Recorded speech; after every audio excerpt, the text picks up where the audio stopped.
Greetings, everyone. Happy holidays. Hope you're having a great start of your week here. The chat has spoken, and we're going to actually draft War of the Spark today from our main free-to-play account where we are. We just counted. We're like, I think we counted 22 mythics away from completing War of the Spark. So some work to do there to get true 4x of War. So we'll stick around and do this on the paid account. The main free-to-play account instead of our side free-to-play account. And we're going to look to get a little bit closer to completing our set. And if you have sets you're trying to complete in paper and you want to get a little closer to that, of course, you're going to check out cardkingdom.com, and you can do so through my affiliate panel down below. And that takes you there from here, and then Card Kingdom knows that you're checking out this stream, hearing my message, and giving them a chance. Because, you know, all I want you to do is give them a chance, put them in your rotation of physical magic purchases, and if you do that, you're going to find you actually go with them many times, because first you're going to love the result. You're going to get exactly what you're expecting when you sooner than you expect it, and in at or better condition than you expect. And the content, they have so much, they have whatever you need. Like, it's so rare for them to be out of something. I mean, if something gets suddenly hot, you know, and is sold out everywhere, they may be susceptible to that, but that's just your sign to go to your collection, look to see if you have any, and then sell them back to Card Kingdom at a 30% store bonus, credit bonus, because when they are out of something, they are aggressively trying to get back to 4x to handle all the needs of all the players that come to their site.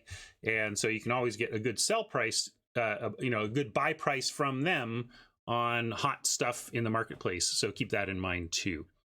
And yes, before we dive in, I'll get a first pickup that you can think about, and then I'll update the stuff down there at the bottom to be correct. We do have 7,000 gold, so we're going to enter with gold today. Free gems for the free-to-play account. Is it US focused? They ship internationally. So while they're a U.S. business, and that might make it U.S. focused in a technical sense, I believe they meet the needs of international customers quite well. But being a U.S. customer, I don't have any personal experience of the international experience from ordering from Card Kingdom, but I bet it's great. I really do. All right, let me... so there's a time wipe in the rare slot. There's Jaya, decently strong planeswalker in the uncommon slot. We've got the removal band together, which is quite strong. We've got the Law Rune Enforcer, which is decent removal and tap stuff down, but I'm still not, looking to get into white, although Time Wipe suggests getting into white anyway. It's probably Fire Mage, Time Wipe, or band together here. And probably just playable gems in the Time Wipe too, since we're on the free-to-play account. We want to watch our gems, so probably just going to take the gems. But while you all debate, I am going to update this info on the screen. Yeah, it's better in constructed, where you can really take advantage of the return a creature thing, but it's a pretty good in limited too. One of the drawbacks of something like a sweeper in limited is that you get caught in a spot where, are you deploying creatures to the board knowing that you're going to blow it up, or are you going to sandbag your creatures and telegraph to your opponent that you may be doing something, and or just fail to put up any resistance until you do blow up the world.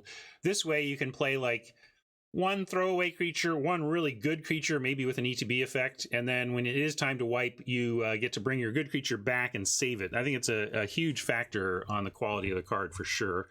But let's, sorry, I was going to go adjust this. This is 0,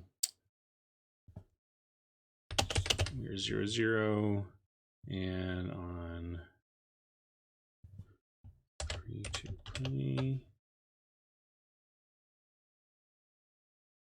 And we are on War Best of 1. All right, so yeah, we'll just take the playable gems, but not Marriott. We'll see.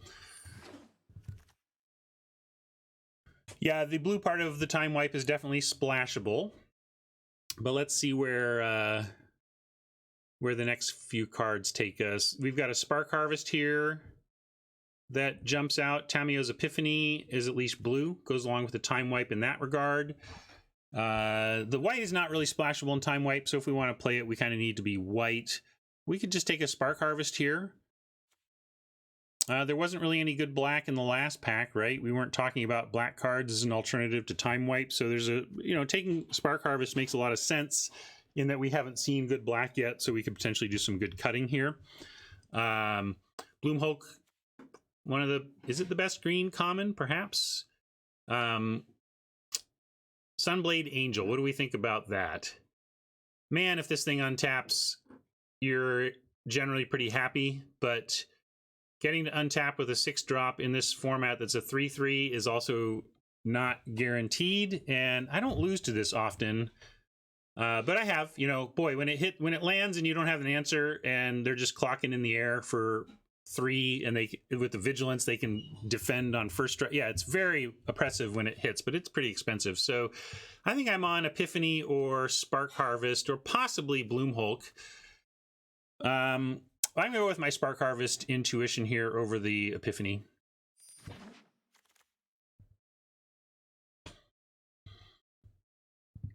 Pridemate. Is white black life gains? Maybe it's not really a thing in limited, I don't think. There's a Death Sprout to go along with the Spark Harvest, which is a nice card. Rager's also a very solid play. Spellkeeper is like the next good card here. I guess we just take Death Sprout. It matches the Spark Harvest, and there's really nothing else great here. We might wheel a Spellkeeper Weird or something, but I guess we just take the Death Sprout. Continue to try and read the signs. Now I'm getting some red vibes. We had a Tybalt's Rager in the last pack, another one here, and a Spellgorger Weird, which is probably even the more important red card. It definitely is. Like, this is a card we could take, although I really like it in I like it in red-blue. Of course, red-blue is where this shines, but every deck has some non-creature spells. So even in a not dedicated weird deck, it still pulls some weight.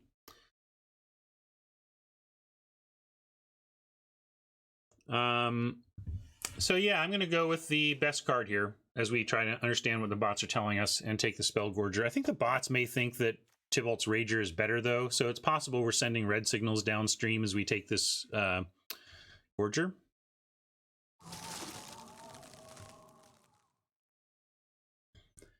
Fenner wants to abuse people's lack of card reading.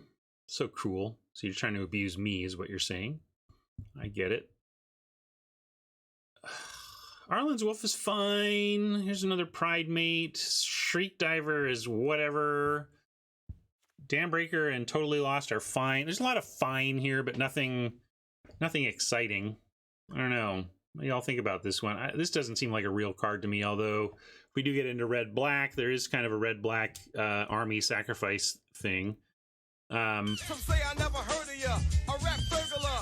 Thank you, Fenor. Appreciate that sub. Also, I think someone subbed when I was mentioning something else. If I missed a shout out for the sub, I apologize. I totally appreciate every sub that comes my way. One command I forgot to get in place is a automated thank you response for subs. So at least if I miss it, the system tells you how much I appreciate it. So, Pridemate, I don't think I see going into Pridemate at this point, but with Death Sprout and Spark Harvest and Spellgorger being a flyer and Time Wipe being a maybe gem pick or whatever, I like taking the Wolf here and seeing if black-green. Why take either over on? I don't like this card. I guess, again, if you're doing the black-red sacrifice thing, it can be okay. I just don't often have expendable creatures to sacrifice to it, making it more a gray ogre that can attack a little bit better than a gray ogre, and that's like whatever. That to me, that but you know, it's not unplayable. It's just I'm not excited by it. Yeah, and if red is open, I'll look back to it. But this to me doesn't mean red is open. This to me means the bots know how to value red cards, right? There's no signals here. Nothing about Devouring Hellion, Assailant, or Invader says, aha, the bots don't care about these powerful red cards. The bots don't care appropriately about medium to whatever red cards. I'm going to take Wolf. This looks like a mess, though, so far, but we'll figure it out. We'll figure it out. And here we have an Honor the God Pharaoh, which is a red card I can get behind, but also that the bots don't respect either. But another bots don't respect it, and a color we're in those, Toll. So I think we just take Toll. We got Spark Harvest. We got this Death Sprout. We got Arlen's Wolf. This sets us up to splash too, but we don't want to splash. Time Wipe ends up being a double splash and weird, not a very good one. So probably not going to do that. But I think Toll is good enough here to take it for sure. Now we're getting into territory where I could see taking an on-crop, but I am even probably just want a Primordial Worm over that. There's some bacon. I don't even have a Planeswalker yet. Vault Progress, though. Pretty far from blue, with the Time Wipe being our only blue pip.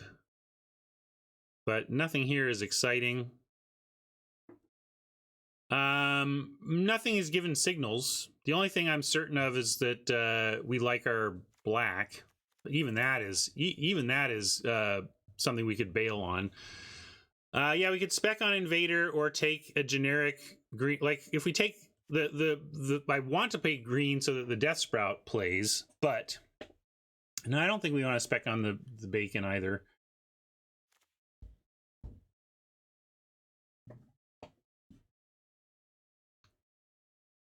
Yeah, we could end up. There was a Horizons, I think, in pack 1, pick 1 that might wheel. That's another reason to lean green. I'm going to go with the Worm. I really don't like the Invader. Even if red ended up proving super open and we end up in red, I'm not going to be like, I missed that Invader. I should have taken that Invader. I'll be like, whatever. Aid the Fallen is nice. No Planeswalkers yet, though. We'll just take a Guild Globe. We got this a little bit of a green-black start here. Again, I took the Worm, but I'm trying not to, like, marry green, but we'll see. I think we take the Guild Globe, though. It helps possibly play a thing like Time Wipe.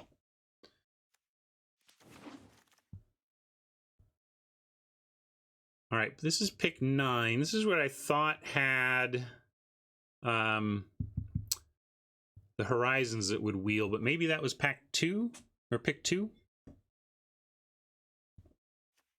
You take 8 over Globe with what we're doing so far? I don't know if I like that. I don't like 8 unless we have a Planeswalker we will really want to return. And yeah, I like 8 in a black deck once we have 2 Planeswalkers that we're excited to get back, Mike, but I'm not interested in an Aid as an expensive Raise Dead. Especially when we have an opportunity for a Guild Globe in a situation where we very well may end up splashing, and Time Wipe would be a powerful splash. So yeah, Manticore is the most playable here, right? So let's take it. Oh, it was pack 2. So here's the new Horizons. We'll snap that up and see about black green good stuff.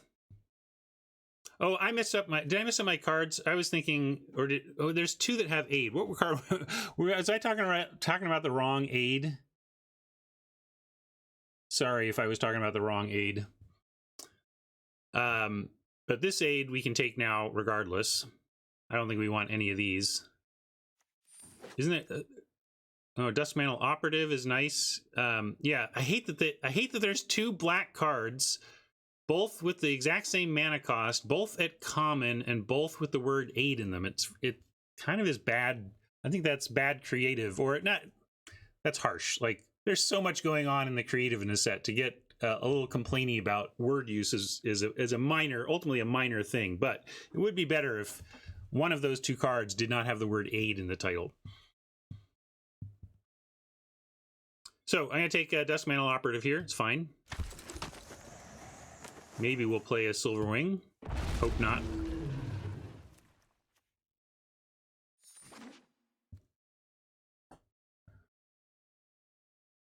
Some say I never heard of ya. A rap burglar. Thank you for the sub.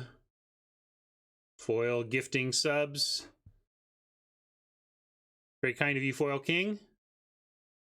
So we could rare draft the Elder Spell and not play it. Take some gems here. We could take Zhang Yangu. Zhang would be... I'm not ever that impressed with him. I'd almost rather just have the Bloom Hulk. But it does really help make this a 5-color deck if we want to try that again, which is kind of what we did.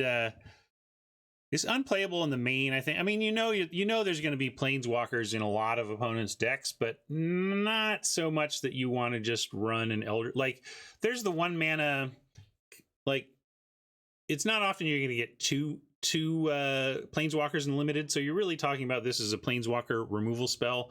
And for that role, just give me a Spark Harvest, or give me the price of whatever, the single black mana for remove 5 counters. Like, that's a little more interesting to me. Kind of like a Tithe Bearer, although I think we probably wheel it. So I think maybe we take Bloom Hulk, wheel Tithe Bearer, price of betrayal. Thank you.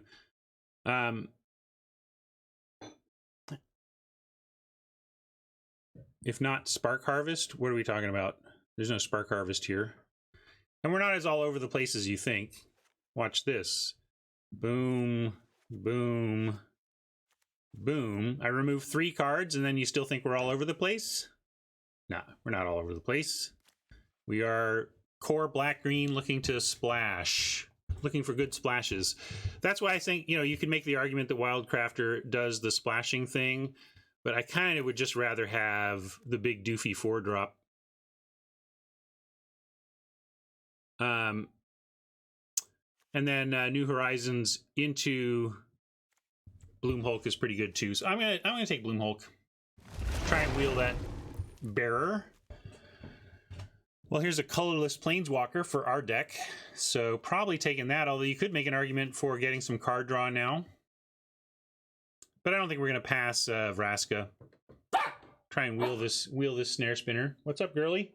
Nothing. Yeah, well, the dog is protecting me while I'm streaming, I guess. What's up, Rocket? Get her! Get her!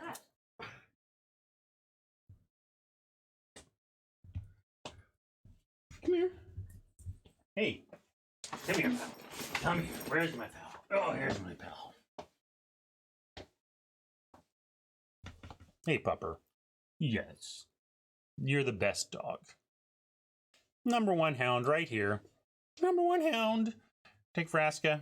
I'm good at what I do, and what I do is win. Ral's Outburst. I wish that was a little more splashable for us. If it was any of our 2 colors, I would jump all over that, but I'm not sure we can justify it here. Although there's not much else. I guess we can get a Pollen Bright Druid or a Stinger. You think Samut is nice? I've not really been impressed with Samut at all. I've ran Samut a couple of times in particularly aggressive decks, and it was okay. But outside of pretty aggressive decks, I'm just whatever. Rocket is, I think there's even a command. Is there a Rocket command that gives some info on the Hound Dog? Except I can't. Somebody type ! Rocket, and I think it is answered there. But yeah, let's take Pollen Bright out of there. I wouldn't mind a Reaper or a Finisher, but let's take a 2.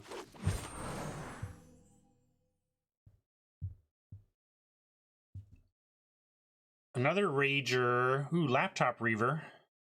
Looks good. Again, I'm not super into Wildcrafter up there. It's just never been that good for me. I guess we could take it, though.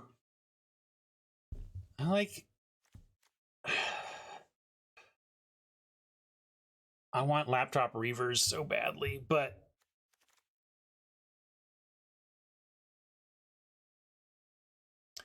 why it gives haste with the activated ability if already gives haste with a static? Because you might use your final activation to give something +2/+1 in haste, and then the static goes away. I know Wildcrafter fixes and make counters. I'm just never impressed with him, but okay. I'll take... I guess this is the deck for that dude, but I'm unimpressed. Here's a... Oh, I saw Tyrant Scorn and figured we just take that and splash, but we have the Reaver I passed or another Toll. Man, I think we have to take... Am I crazy for just wanting the plain old Reaver here?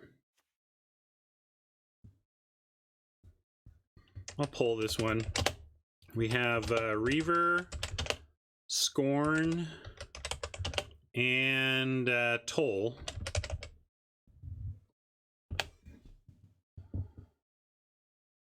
See how close this is. Oh, Robert was asking about this shirt here. I should do this.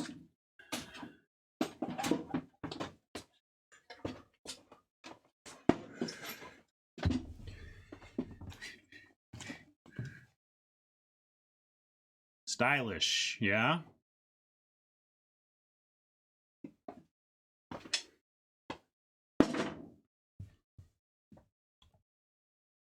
Yeah, I was on Reaver. Let's take it.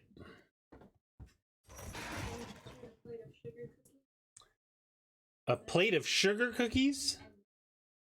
Well, not milk. I may take what I'm going to do is at some point take a little coffee break, and I'll make some coffee and then have some of those sugar cookies. Okay.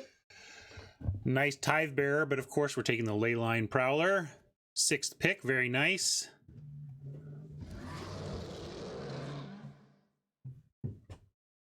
Band Together 7th, also very nice. I would have even taken Spark Reaper or Dread Malkin or Guild Globe here, but Band Together, right on.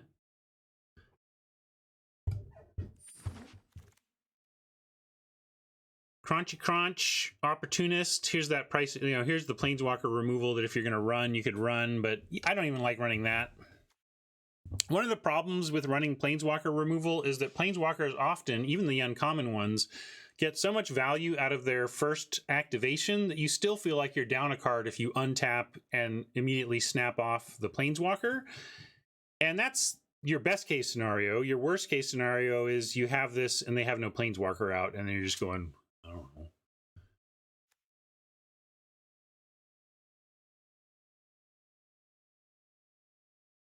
Yeah, price is good out of the board when you know, like, maybe they have Lily, or, you know, they have some just Planeswalker that's so devastating, you're willing to take the chance to do anything to take it out.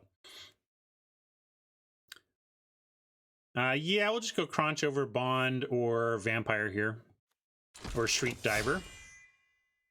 Tithe Bearer came back around. Get in our deck.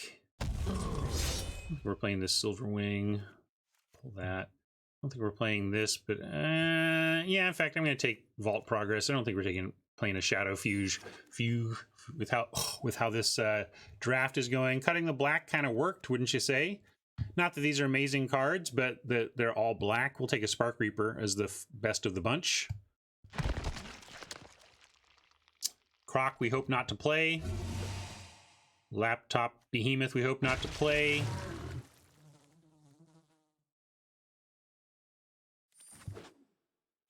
Bioessence Hydra. Well, it's splashable. We can take it. It's all about Planeswalkers. We have Vraska, I guess. Even but there's Kaya. We could take Kaya. Do we just take Kaya and ignore the rare?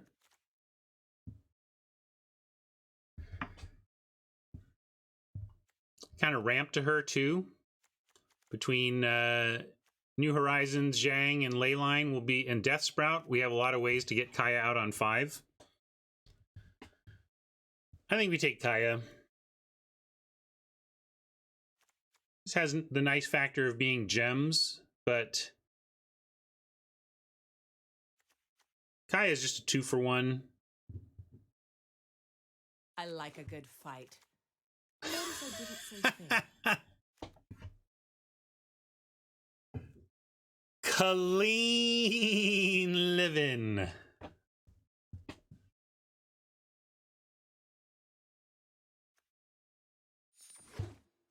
Never punished, always rewarded. And now a Arlen to also ramp into. Now I want that Hydra back. The spirit of the wilds beats in my heart.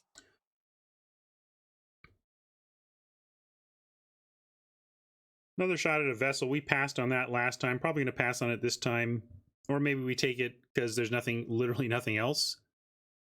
Yeah, now I guess we have the Planeswalker account to pick one of these up. Sure.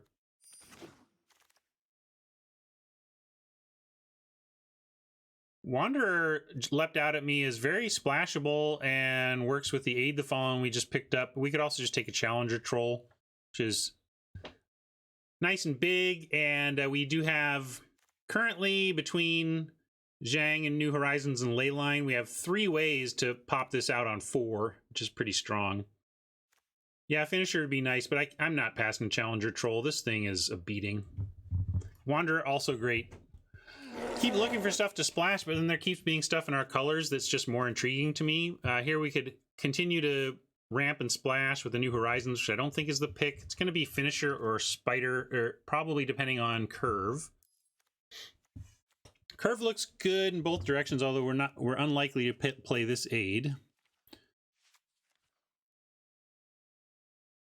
Unlikely to play this croc. Probably don't want this worm now that we're pretty stacked at 6. We got 4 6-drops that we're quite willing to run in the face of all this ramp that we have.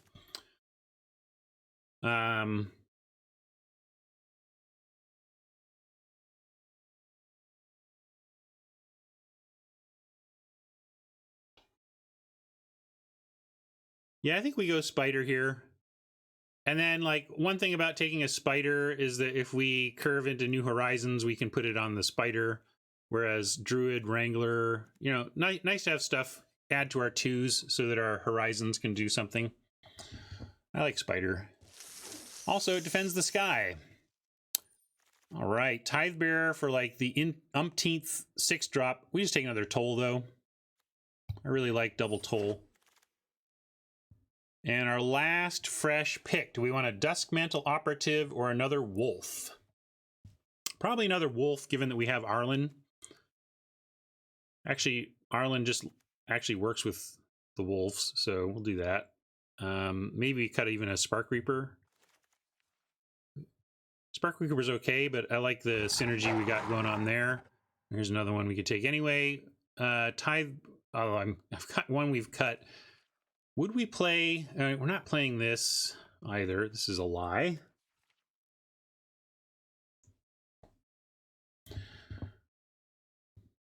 I guess I'm going to take the Tithe Bearer because I just cut a Spark Reaper. So if we want a Spark Reaper, we have one. If we want a second Tithe Bearer, we now have a second Tithe Bearer.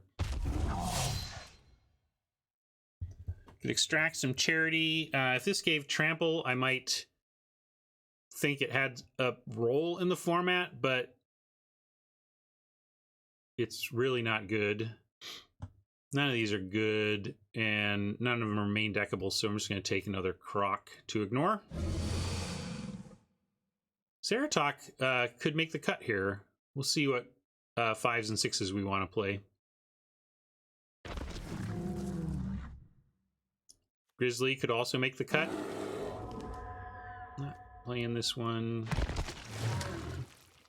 And nothing to... We didn't get any mythics to craft. Yeah, we're not crafting here anyway. We're just take whatever we grind. 40 on the grind. I'll make a note of that in our spreadsheet. One moment.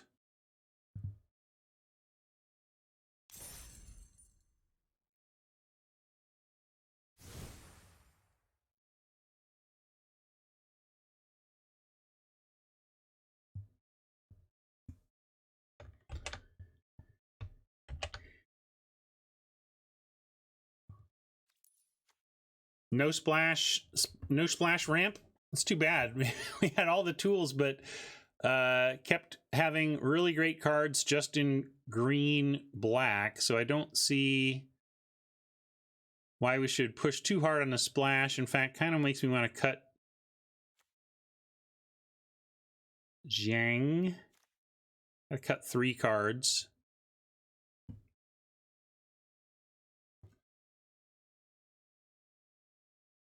Yeah, I guess we cut Globe since we're not splashing. That's a reasonable call. I don't want to splash the Time Wipe.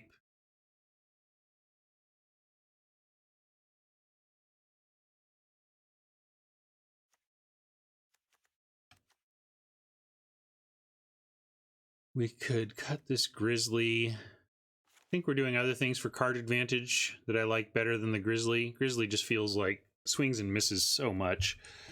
12 and 12, though.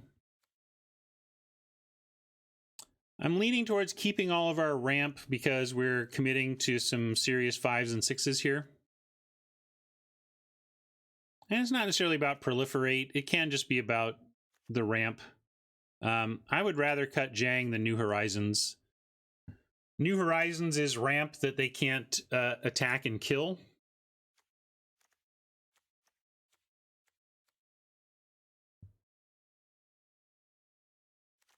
See, I'd rather do that.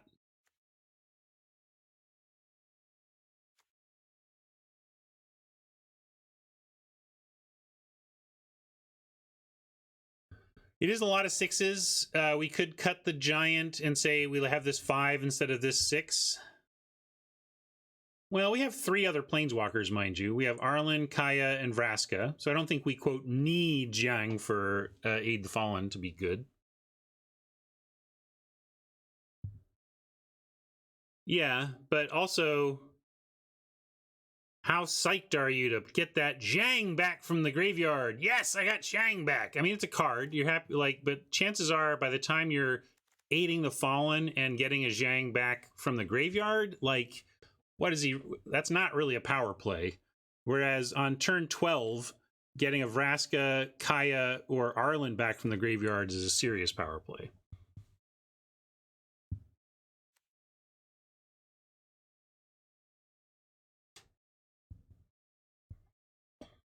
All right, so let's try this.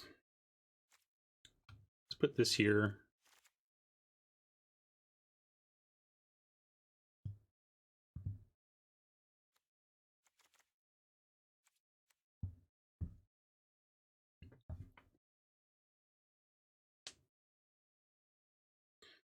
Okay, so what are we calling this? Let's see. This is kind of what we did last time. So there's no splash. Ooh, I know what we're going to call this. With no splash, it's a perfect dive.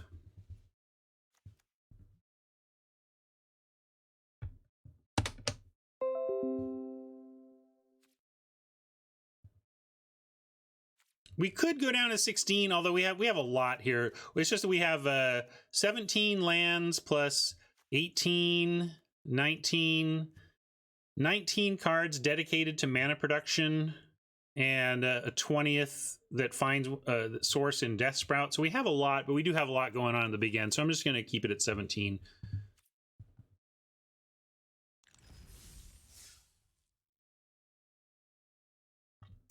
Crunch Wrangler, well, what do you want over it is always the question. I like Crunch as a 2, and there's not really any other 2 to consider. So unless you want a Guild Globe instead or something, I think it's fine. Just I want to again have targets to drop counters on with New Horizons on 3, and then having Hulk, Troll, Ceratok, and Tithebearer all giving it a little boost beyond that is fine too. Its baseline of being a 2/1 for 2 is, with Trample even, is it's below replacement, but it's not embarrassing, right? So if we never get a counter onto this thing at all, it's a little below replacement, but not embarrassing. That's fine.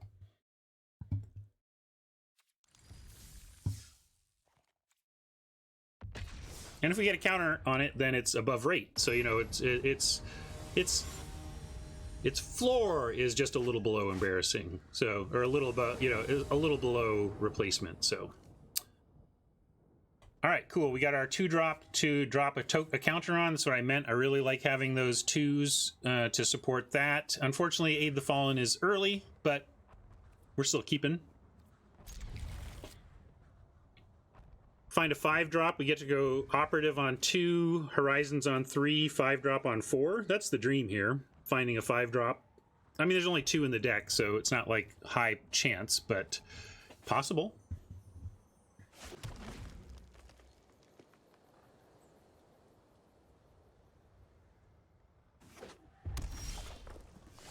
That's kind of a 5-drop if we have to. I didn't count it among the 2 I was thinking of, which is the Ceratok and the what's the other 5-drop creature we have? Can't remember. I know we have. I have a. Oh, let's see. What are my tools live? Looks like my GG's, my cardboard tool is not going. What's going on? Huh. Let me check over here. Make sure it's okay. It's working for you guys at least. Should be anyway.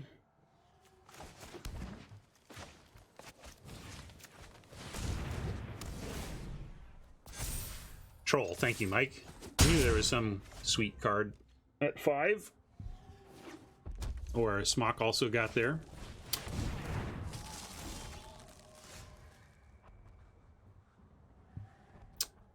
Let's actually go with, well, we could go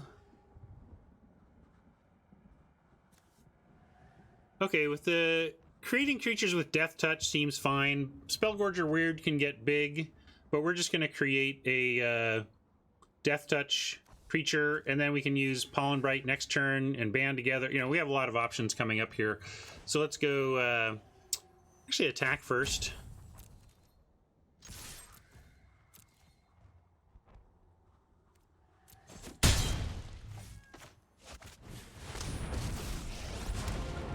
In the case where they find removal for our 1/1 and use the weird to kill Vraska, that's actually okay with us, because we have the Aid the Fallen to get her back. Leviathans, octopuses, serpents. Oh, I love them all. Now we kind of have a question about whether we even care about this Kiora.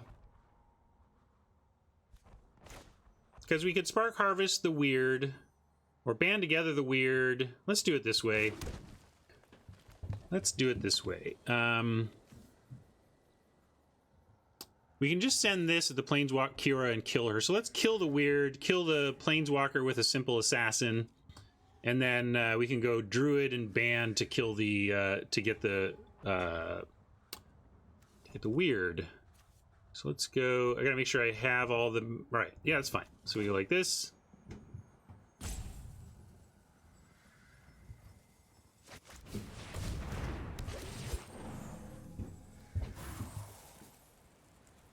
Proliferate a couple times.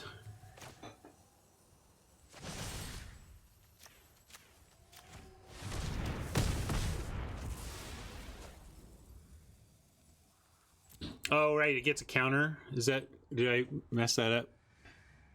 Oh, yeah. Sorry, there's so many words on Vraska, I forgot the counterpart. There was no... We get one extra... We get one extra damage this turn on the player because I did it pre-combat, but we'd get more value out of it long-term if I had proliferated the counter on the assassin. Yeah, we could have and should have. It's not the worst fallback position because we did get some extra damage in, but I totally didn't read the read my card, honestly. Oppressors deserve whatever I feel suits them.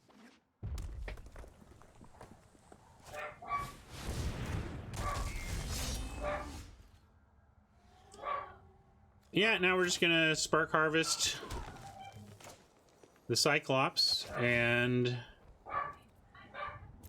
go to town. That was a Fiddlethip pick, basically saying we lost the image. See, get it? Totally lost. The image is totally lost. See the joke they did there? Rocket, that's not enough, please.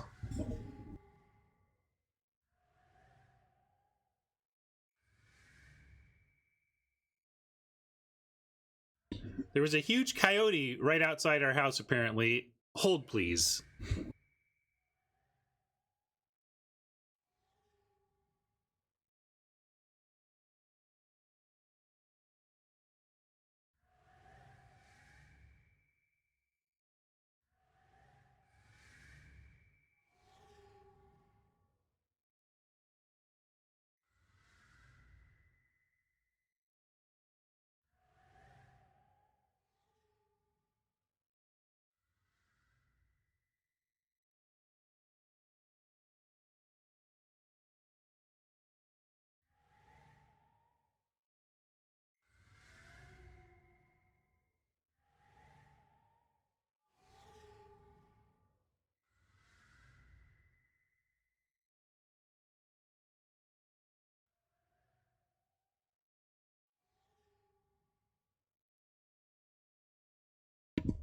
Well, apparently we have a big coyote roaming the neighborhood.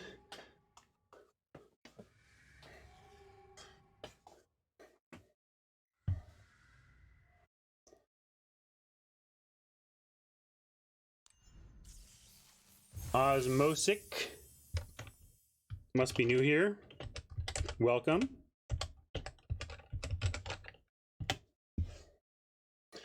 Rocket was quite upset by the presence of a coyote walking down our sidewalk, literally.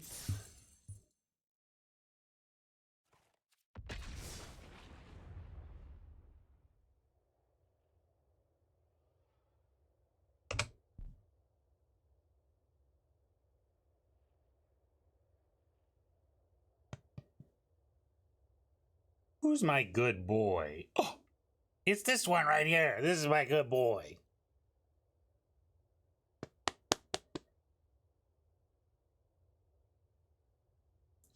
Clara said it was kind of German Shepherd sized and got a picture of it. Pretty big.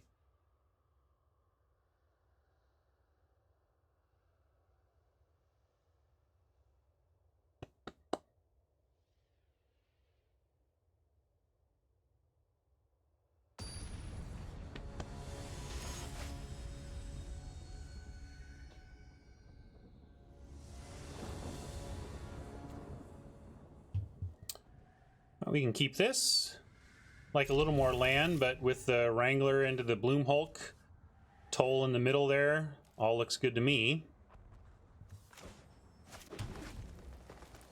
Whoa.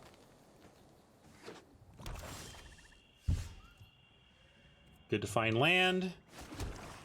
Get a Wrangler down. Toll on 3, find one more land and drop a Hulk. Would be very good. There's that one more land.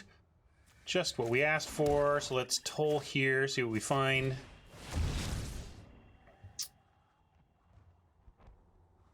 Huh.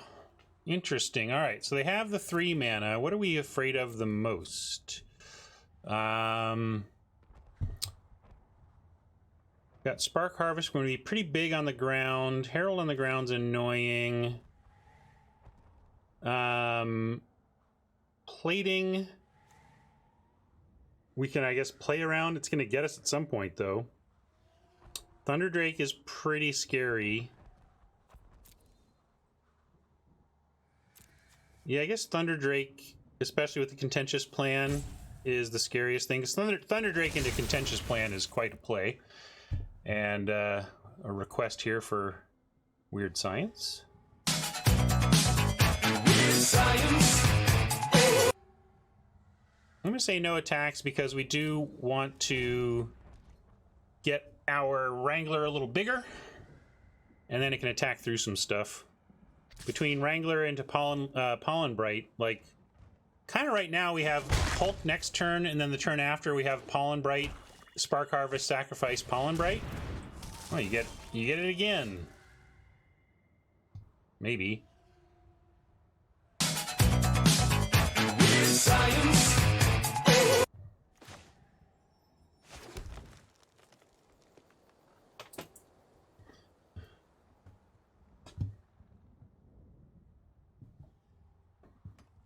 Okie dokie, okie dokie, okie dokie. All right, we're gonna go Bloom Hulk. That's what we're doing.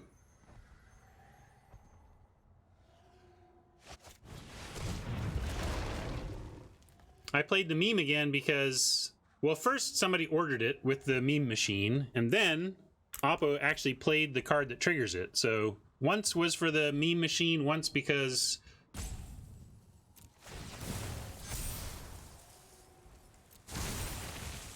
Oppo played a weird.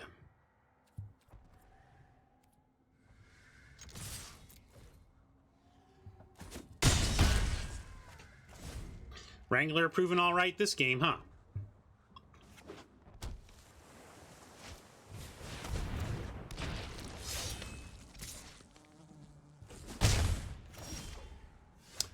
Oh wow, Ceratalk, even better.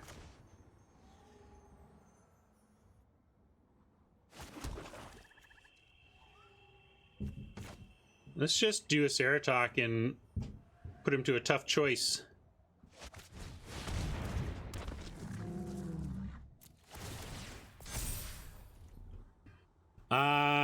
Yeah, no block on here is great. They do have some good ones, though. If they double block Weird and Dreadhorde on, like, Bloom Hulk or Wrangler, that's solid for them.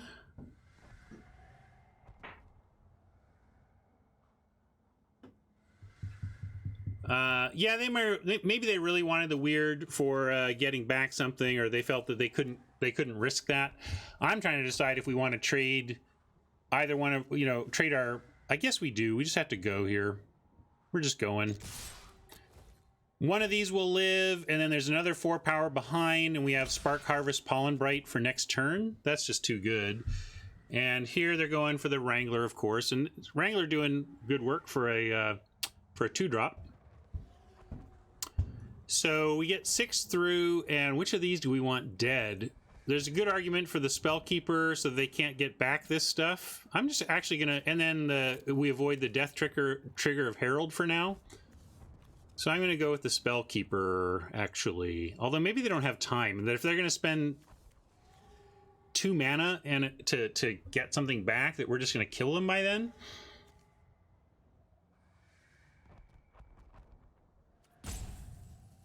It's a close one, but I think I'm gonna go with the weird play, and we're gonna kill the weird.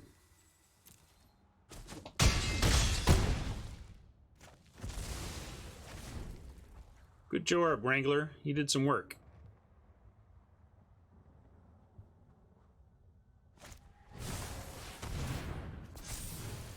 See, that's pretty good. If they're falling back on Contentious Plan at this point, I think this game is ours.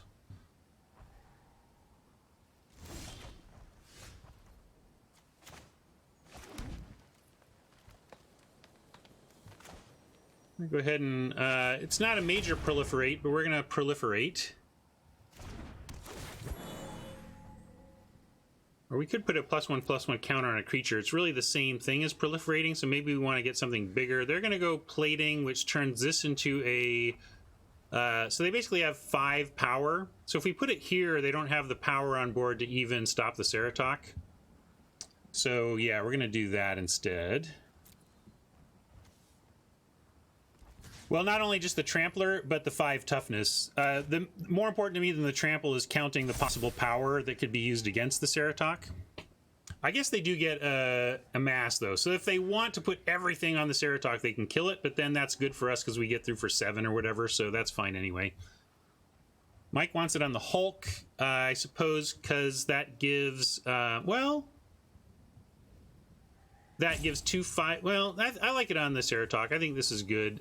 If we do Spark Harvest now, they just use the plating. So let's not give. Let's make him use the plating on defense here.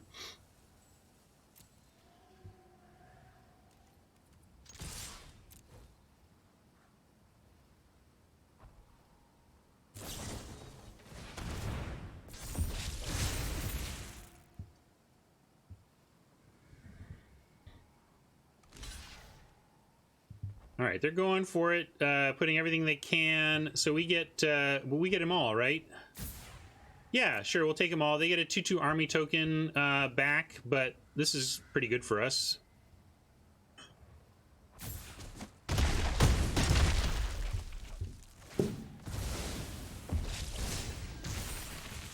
And now... That's funny, the plating doesn't protect this. We could actually just harvest the army now, but we can do that next turn in case they play something bigger.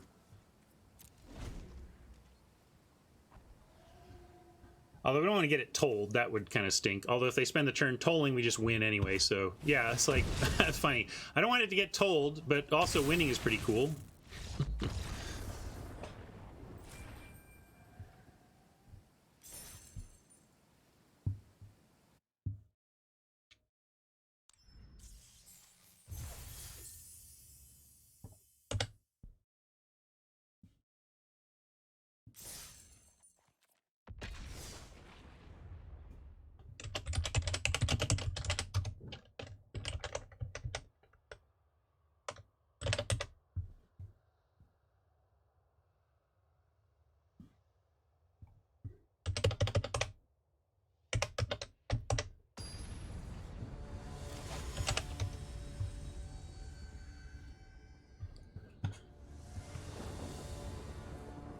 All right.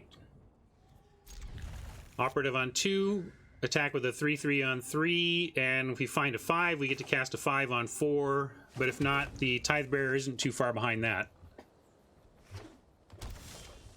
Ooh, crunchy, say. Yeah, we'll start there.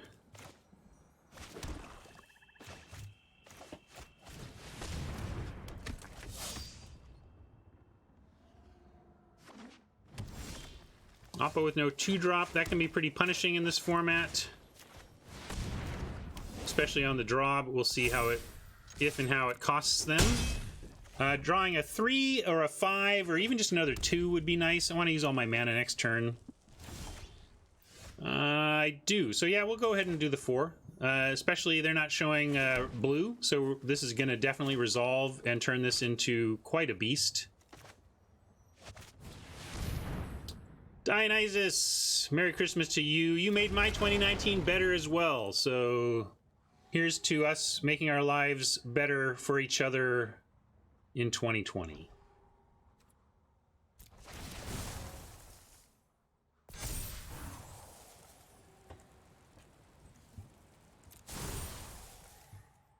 Trying to make my opponent's life worse at the moment, but hopefully not for too long.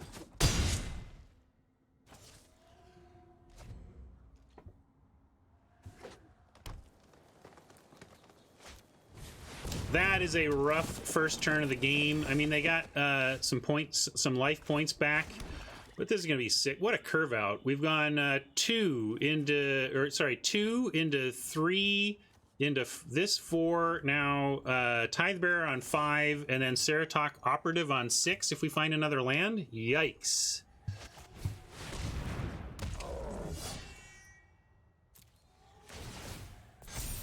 And there's the other land. Sorry, Oppo, we're god drawing. Maybe you got something for this, but what an incredible start we're having here.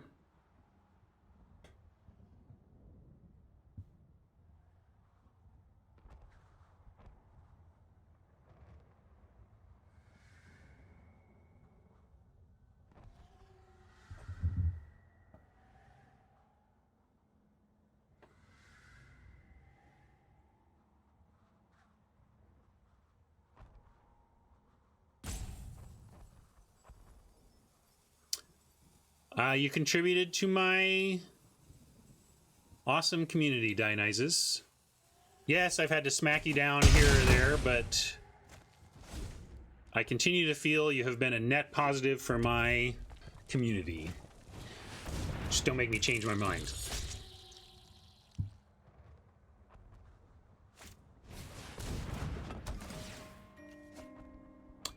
Kuzika asks, are you interested in trying to qualify for Mythic Championships at all? I don't know. What would that be for my life if I did? I mean, I just don't worry about it. Like, it's just not a high priority for me, but maybe in continuing to model different types of play, I should take a stab at it some month. I don't know.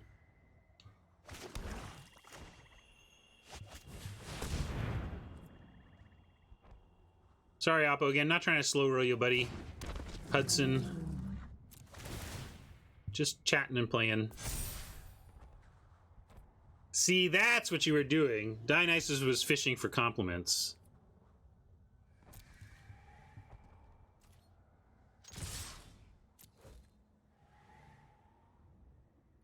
I really appreciated your articles, but as I kind of told you on the side, one problem for me with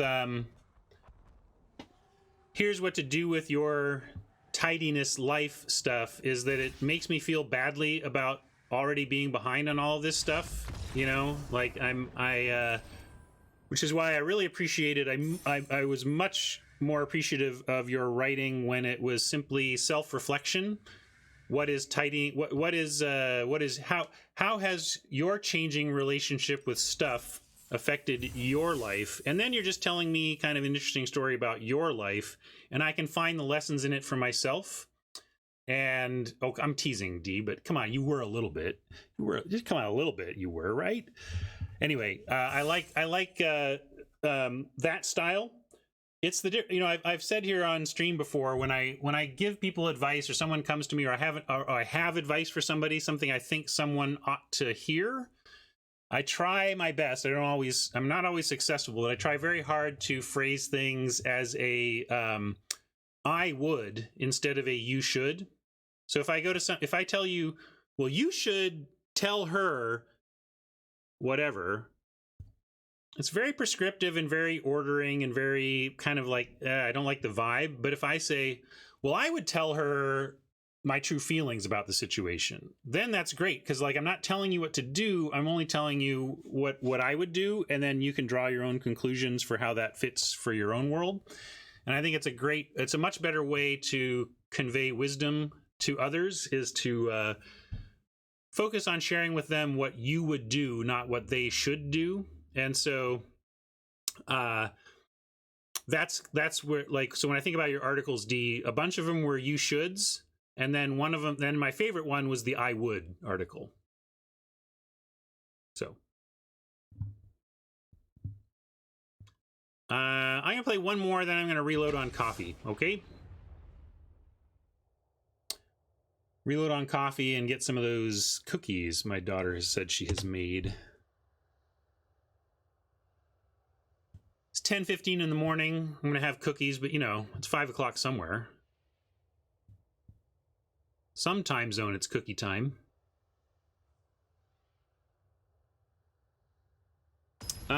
I will share these cookies with anybody who comes and knocks on my door in the next half hour.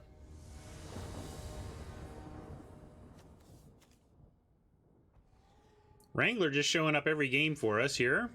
Death Sprout on 4 if we can find a land into casualties on 5.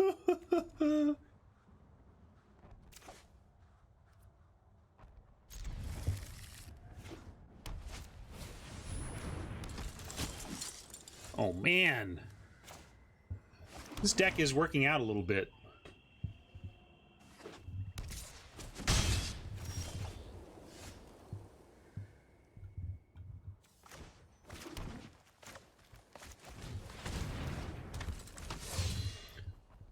This is a little bonkers. Wouldn't mind continuing to hit our land drop, but I think we could even do it without hitting our land drop at this point. Another meme generator there.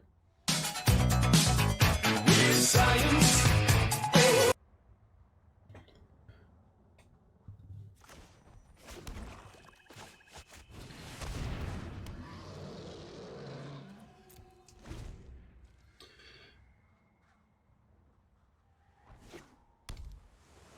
You can wait for at least 5 minutes before repeating the same question in chat. That's what you can do, D.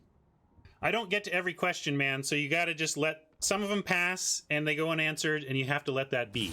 That's what you could do for me in 2019. Sometimes, let your unanswered questions be. How about that? Ooh, well, if you're gonna play it that way, maybe we could Death Sprout.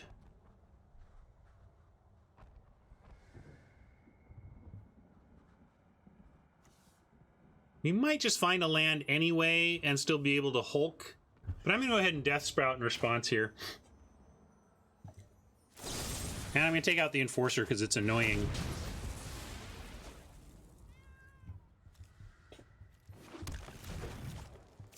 I know that if I had taken out the Weird, we could have, like, attacked, but the Enforcer is the thing I wanted dead most, so there you go.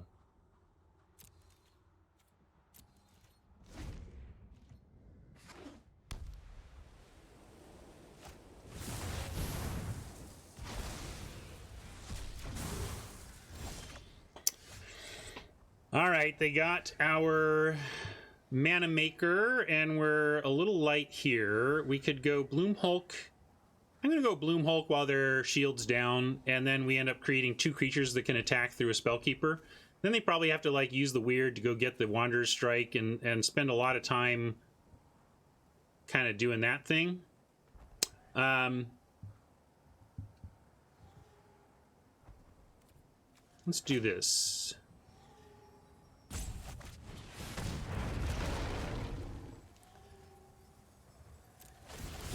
Yeah, if they do it, depending on the order, like if they don't have time to, they might go, they'll probably do end of my turn, sack, get strike back, but if they don't, we have a chance to toll it, yes. But also we say, you know, if you're going to spend your mana doing that right now, we're going to get in for a lot of damage in the meantime. All right, that's a nice setback for us. So let's just do Saratok though. I imagine this is where they sack the Weird to get back Wanderer's Strike or Dismissal. But at least if the Saratok, if they do that, we get the trample damage. You want to do Toll and Crunch? I'm going to stay aggro right now. I think we can Toll and still get something. It's possible when we might have gotten no escape there, and that wouldn't have been.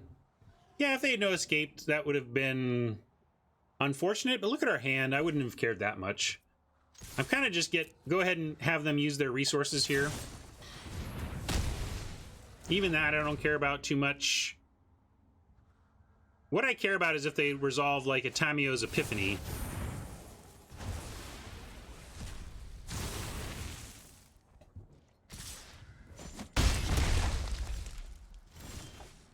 Now I think a Toll and a Crunch are the right play. Let's go.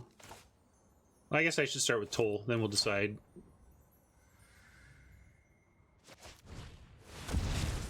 Yeah, we'll take that Skylord. And I guess we could get ready to wrangle, but actually like a Snare Spinner better in this spot. I'll think about it, D. Don't know off the top.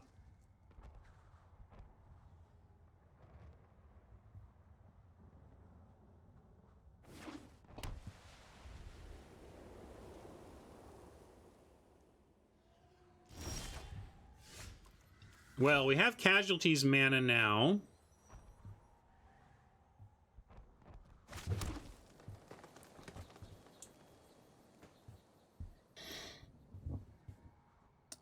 If we don't have Kaya mana now, which is unfortunate. Was kind of feeling like and if they have a counter, they had to have just drawn it. So we're not going to play around a counter. The question is, what are we going to do and in what order? And is this Casualties time? I think we need to just get them to expend their hand. Although, yeah, I guess we wrangle. And maybe even just hold for a little bit. Like, I'd like to play Pollen Bright after we drop Kaya. Although getting Kaya to 8 doesn't actually matter much for her. You need to do a couple proliferates before she cares about that. So that could be a reason to drop Pollen Bright now. Maybe make a. I'm gonna drop Pollen Bright now. And make the Snare Spinner a little bigger.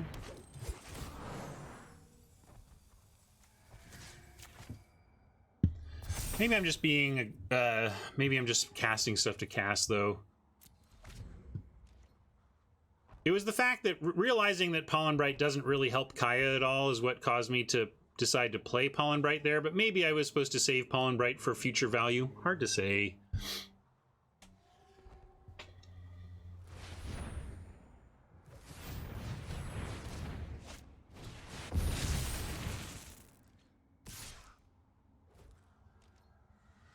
All right, well now we have something to Kaya or Casualties. I'd like to just draw a Swamp and play Kaya if possible. But we could Casualties too. All right, we'll do Swamp, play Kaya since I asked. As long as I'm getting whatever I ask for.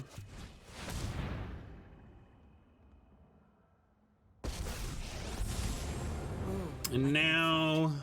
Notice I didn't say fair. Nothing in here actually gets rid of a Planeswalker. So we don't care that they can Spellkeeper. So we're going to go ahead and Kaya the big army. Being incorporeal is a great way to leave a dull party. Still nothing to attack with yet, though. Huh, they did not go for recovering something with the weird. I guess they like that the weird is doing all this blocking.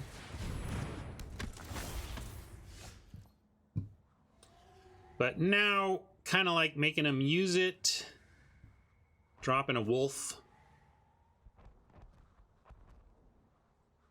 So 1/3, although 1/3 is a decent blocker here too. We're still not doing much. However, don't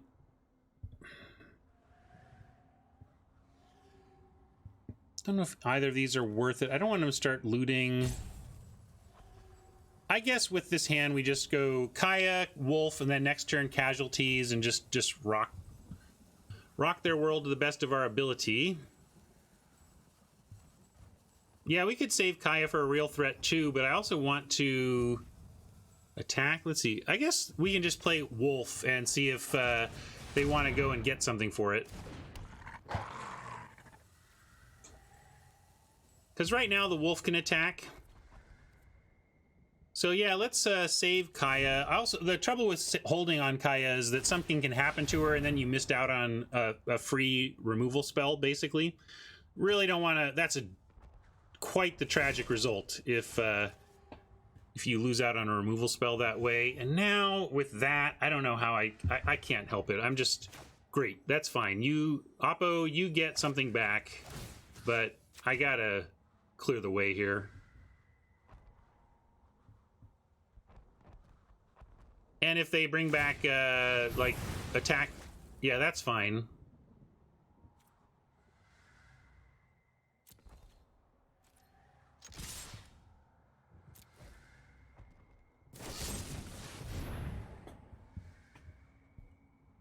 Pretty easy army sack there. I guess I could have sacked the Druid knowing that I do have Aid the Fallen. So gives me something to get back if I... But I'm going to get Bloomhulk anyway in that case, so no big deal.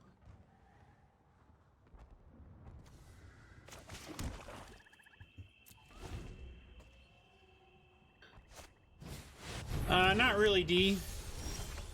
It's not an impossible idea, but I mean, haven't really thought about it. That was your question. Okay.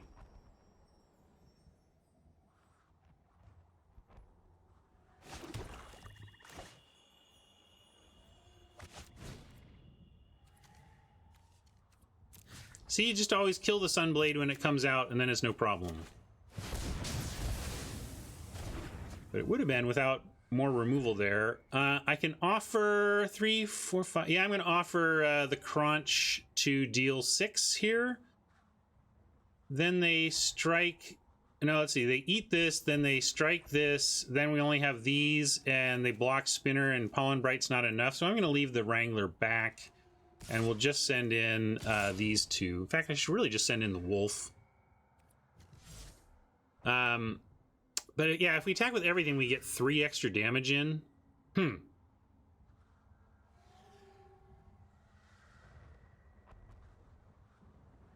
This isn't great. We're going to lose the Wolf to the Strike and then kind of be at parity again. But they'll be stable. But okay, that's what happens. They use up their whole turn to do it. We got draws.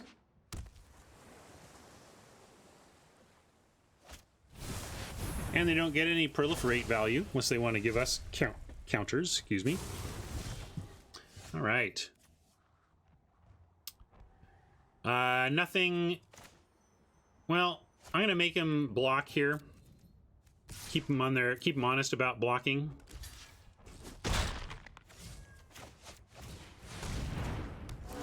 Oh shoot, that was silly. I should have... I forgot Wrangler was going to get bigger. That was a punt. Could have attacked with the Wrangler and gotten through 3. Hopefully it won't matter here with the big troll, but that was dumb. Not taking an attack there. Get on it, D!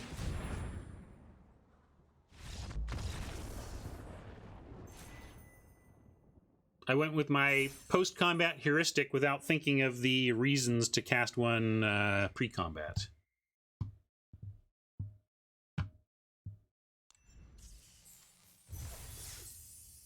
You use your heuristics to save time, but then they can lead to mistakes because you're saving time and missing the N% where the heuristic is not correct.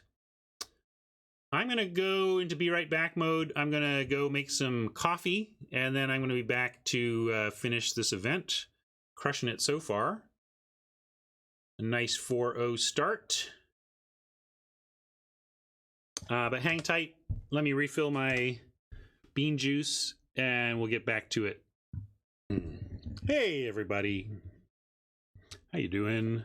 Jikerman, thanks for the resub, and congrats on your improving game. Nice, you got a late Torbrand too. I was just showing, I don't know if you were here at the beginning of the stream, but I went 7-1 with a mono red deck that never even stumbled except for the one game it lost, stuck on mana, and I got a pack 2 pick 1 Torbrand. Oh, pick one, Embercleave? Yeah, sure. I mean, I don't think you're that far off to just force red anyway in Eldraine draft right now, and to open on Embercleave is like, yeah, you're playing that Embercleave. Let's just say that. All right, let's get back in. All right, took a little break, heading back in. Thank you to my sponsor, Card Kingdom. Appreciate their support. It's been great to have them as a partner. And please keep in mind, if you're ever buying from Card Kingdom, you can slip on back to my channel on Twitch and click on that Card Kingdom panel down in my panels, and then you support my stream, getting all that sweet Card Kingdom stuff.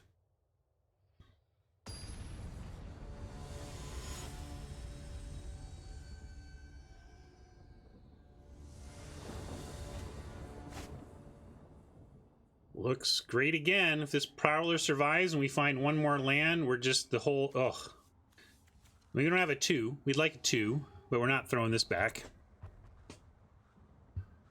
But this 2s are so important because of the 3-mana Planeswalkers in the format. Like, we could get into a spot where our first play is a turn 3 Prowler into their already on board 3-mana Planeswalker, and we could be in a little bit of initial trouble, but then we get to catch right back up with Challenger Troll and Thundering Ceratok. Especially we get Challenger Troll on 5 following of the Ceratok that gives it trample and can only be blocked by one creature. I think without Death Touch we're likely to win that fight.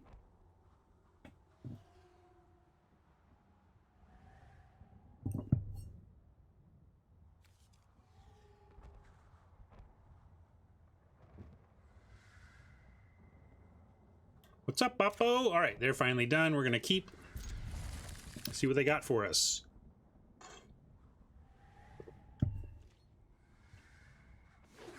Looks like Oppo Mold. We'll take it. Another 6, so, you know, we'd like some stuff to do a little bit earlier. And no 2 for us. Let's see if we get punished with a fast curve out from Oppo without a 2. Look at all of our big drops. I mean, almost literally. We have one more 6 drop, and then we have both 5s and all 4 of our 6s. So let's do it. Bring us the other 6. Feather, you say? Well, Kaya, I have a job for you. Hopefully, Feather in this context is more like just a really efficient flyer than something that's gonna mess us up too badly. Happy to get that for us so that we can at least get going on our turn. But you see what I said? Like, we had this great hand, but it technically started on 3, and we're on the draw, and we didn't get anything going until 3, and now we actually might be in trouble because of that. Sorry, I gotta get D's Link. Didn't Link get locked in? Did Link not get locked in? All right. You said left. You just want it off screen, right? Well, oh man, that's not bad either. But we're gonna go. What are we gonna bring on here? We'll put.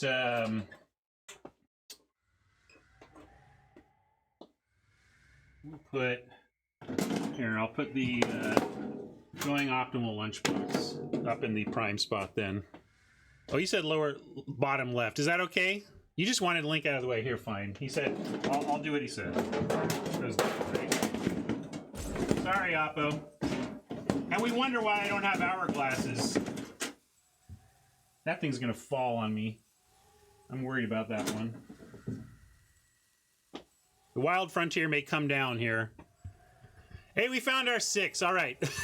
We literally have our 6 most expensive cards in the deck are all in our hand right now. Fortunately for us, we can cast them, but that is not exactly what the doctor ordered. To get all 6 of your 5 and 6 drops.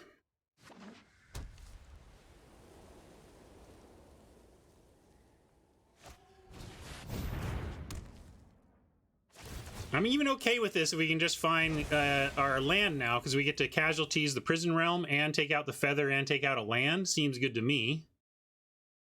I really like our chances in this one if we find a land now. Like, now. Can't take too much of this or we're going to be in trouble.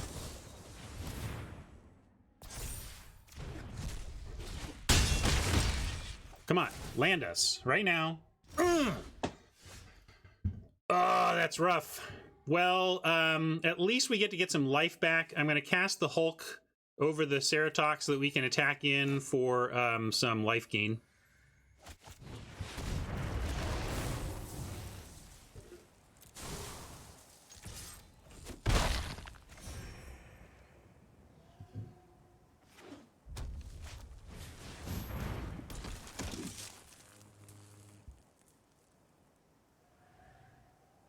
That's pretty good, and we're going to have to try and trade with the Bloom Hulk here.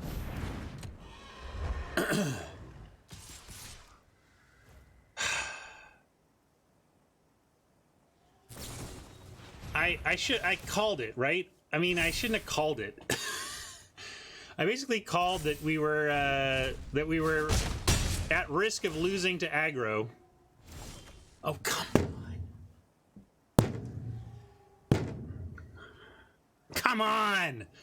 That's frustrating. This is like... For it to go this way...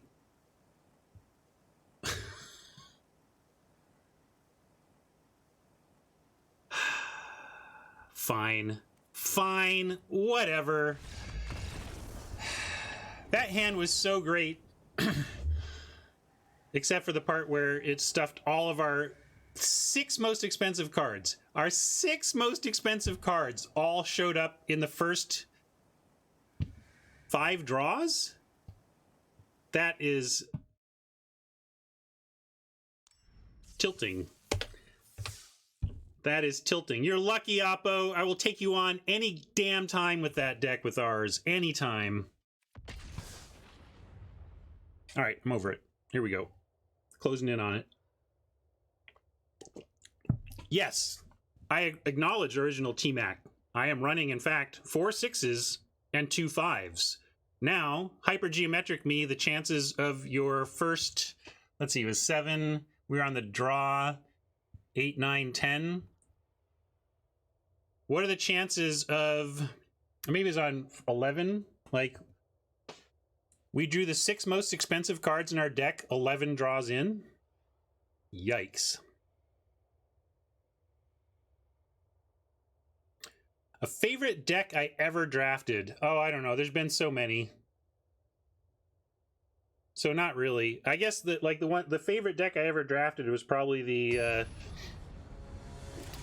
Day 2, Round 1 of GP Portland 2010, in which I ended up playing for top 16 in the 16th round, and I lost, but I was playing for Pro Tour. I was on a win and in for the Pro Tour, but I lost it. No black yet. That puts casualties kind of far off, but also with Wrangler, with something to do early, I'm not going to throw this. We're going to keep it. We have stuff to do, and any 2 lands, and we're Ceratoking on 5, so...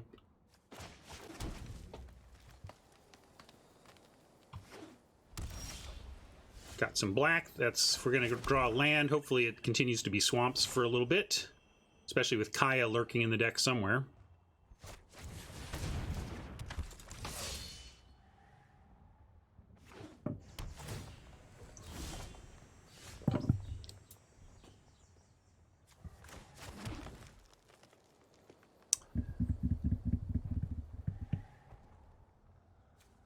Where do we want our eggs? In which baskets? I'm going to go ahead and put a counter on the Wrangler.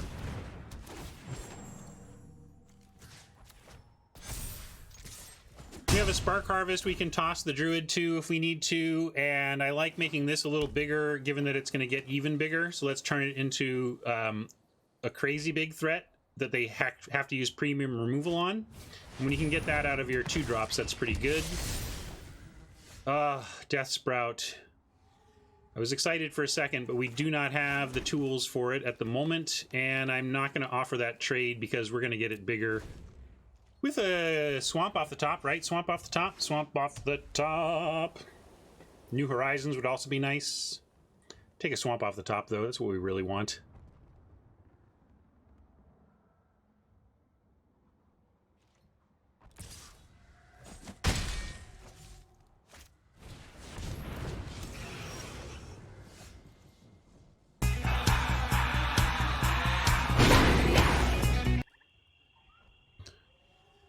You're bringing the thunder, are ya? Well, let's see. We can get... I'm going to let them make the Thunder Drake bigger if they want. I mean, maybe they'll do something next turn that's not their ideal sequence, except they do it because it gets the Thunder Drake a counter, and then we end up Death Sprouting it, and for now we just Ceratok, pump the Wrangler, and get a good attack in.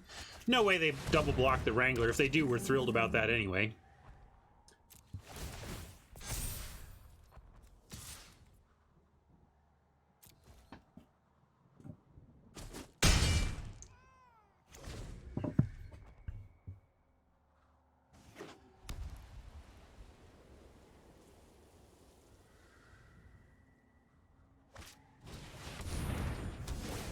Drake. I wanted him to go all eggs on one basket. Although we effectively have 2 removal spells in hand, so we should be in good shape. Death Sprout's an instant too, so we might get him on a double block. So we're gonna try next turn here. We could even just go ahead and casualties though. I guess let's set them back. We can get their New Horizons land.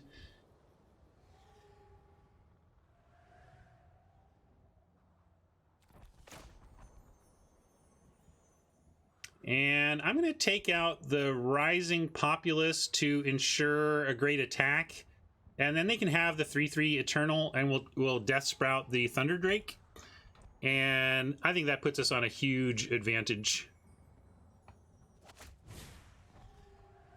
We could destroy an enchantment and a land, though. I guess let's destroy the enchantment and then the gold land instead. And we're gonna get rid of the Populace, and that takes away all of their splash power. Like, they're out of blue now.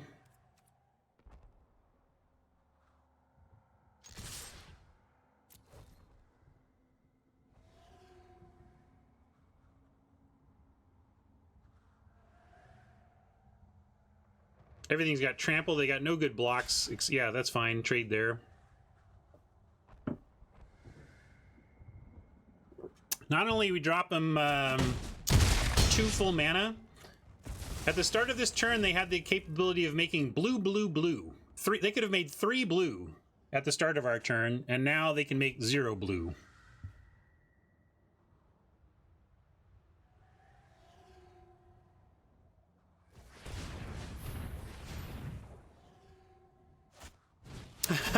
Back to 2 blue. They're back to 2 blue, everybody.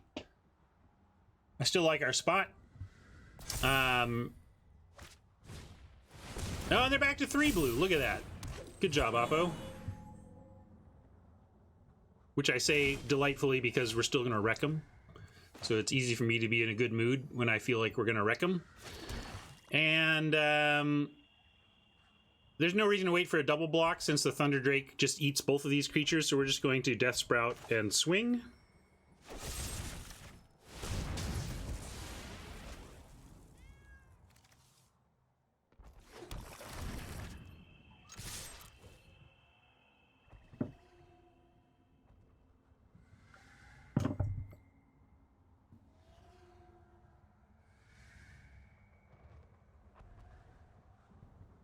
Yeah, imagine if we were actually splashing. It'd be even better. As it is, it's kind of like a clunky removal spell that does some good work. Let's see. Yeah, we'll do it this way.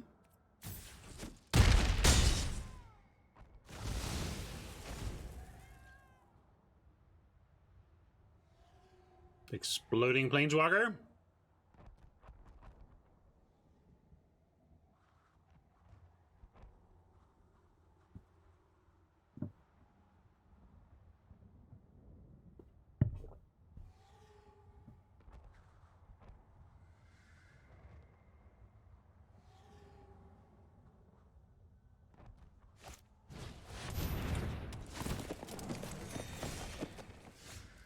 Well, let's get it out of range here.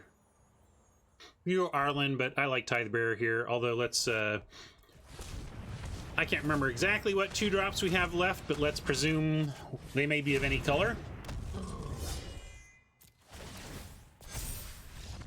All right, that's enough for Oppo. And we're moving on up.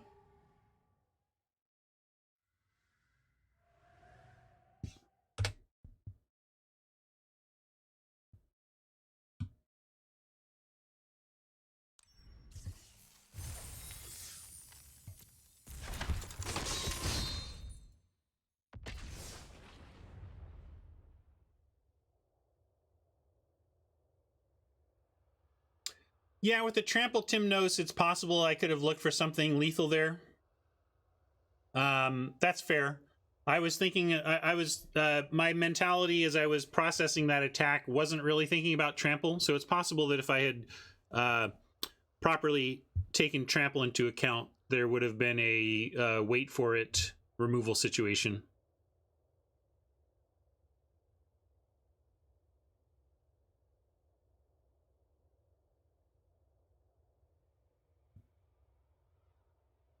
What's up, fool? Yeah, I won, Timnos, but we don't have to be results-oriented. If there was an increase in win percentage that I missed, sounds like there was. I definitely didn't think about Trample. And Trample plus instant speed removal is a nasty trick to play on people.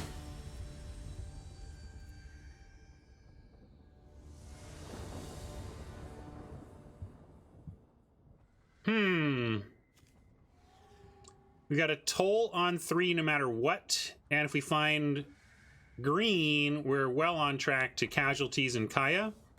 So I'm going to keep this. Although, man, this would be beautiful if just one of these swamps were a forest. But we'll keep and hope. At least on the play, if we don't come up with something on 2, we should be able on 3 to pull anything from their hand that might completely wreck us.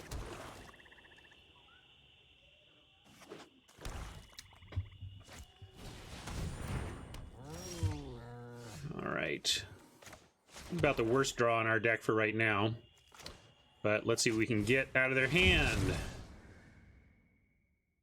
Probably have to just cut that. I mean, Martyr or Enforcer. We have casualties, Kaya, that we're eventually looking to kill stuff with. So I guess the question is whether we care about Martyr or...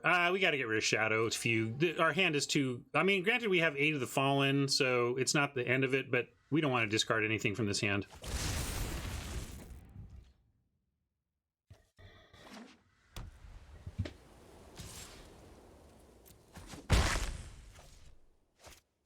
Oof. Pride Mate shows up. Hey, and a Forest shows up. Great. Now, any land off the top in Oppo is in some big trouble.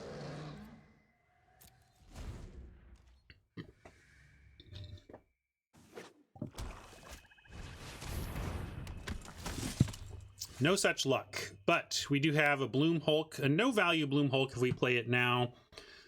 But the value of not dying to Oppo's creatures is pretty good. We're going to be facing an Enforcer Griffin next turn. Have to Kaya that at some point. I guess we drop a Bloom Hulk just to protect our Planeswalkers, if nothing else. We do get 1 Proliferate, too. No, we've just never connected. Why? We haven't done anything to hurt them.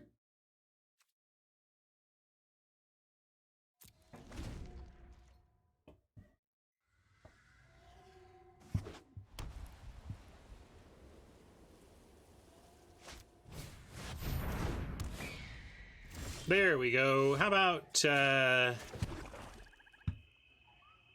well, we go casualties, hit a swamp, take out the Griffin. But I kind of like Kaya, take out the Griffin, and then Bloom Hulk says, what you gonna do about it? You had some dead things that needed to stay dead. Being incorporeal is a great way to leave a dull party. Oh, I made him discard it.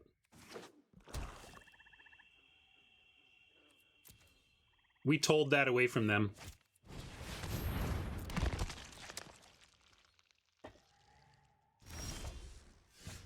Nice, got a wolf even. But let's keep it up. We'll go with Arlen here.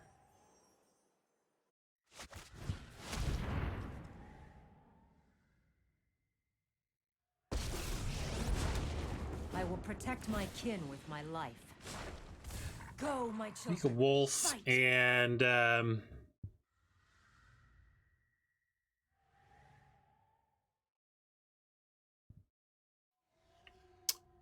do we use Kaya now? Right now they could sack in response, which is one reason not to. We've got good defense, but if they went all in at Kaya, would we be happy with that? Yeah, I'd be happy with that. So I'm going to say no on any of these things. Make them draw something. I may be being greedy here by trying to get them to Reaper down, to get their mana below 3 so that we can Kaya on our turn without having them reap in response.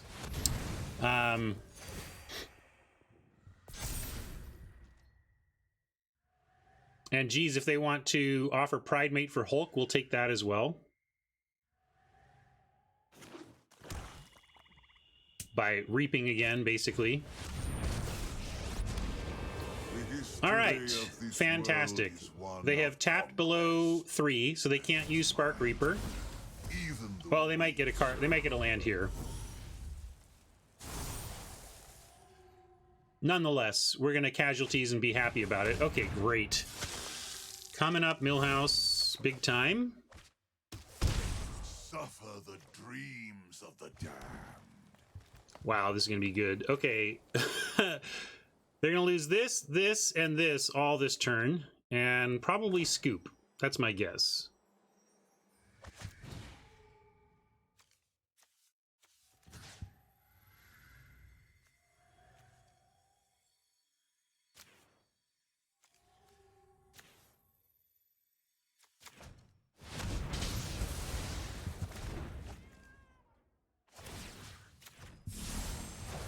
Let anything slip through the cracks.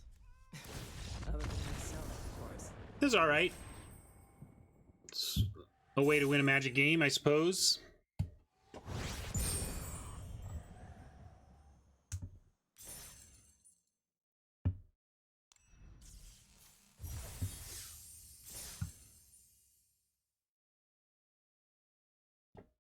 Just crushing today. The only time we've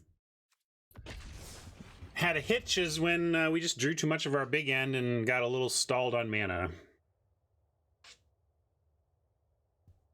Pack 2, pick 2 casualties.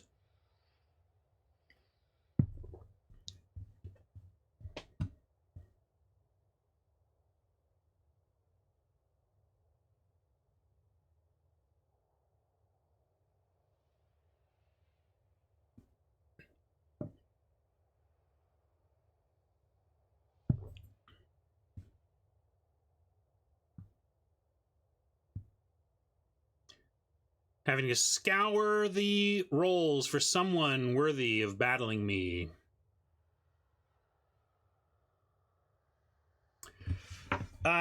Looks like this event is gonna wrap up before my usual off-air time. I have a bunch of stuff I'm trying to get done today ahead of the Christmas holiday, and so while we may do something else, but it's not gonna go extra long today. But we may start something else.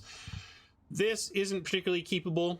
Once again, we got 2 of our bigger cards and some 4-drops that are nice, but we can't start on 4. That's not acceptable. We gotta look for something better. Okay, we are gonna keep this, even though it has some similar problems. At least we get a wolf on 3. And now we gotta figure out what we're ditching. I guess just Tithe Bearer. It would be nice to reload with Tithe Bearer later, but if we get to a point where we're casting Tithe Bearer, we're pretty happy anyway because we've recovered from a pretty rough start. We'll start here. Hope for a swamp, really, then we can Death Sprout. There's our swamp.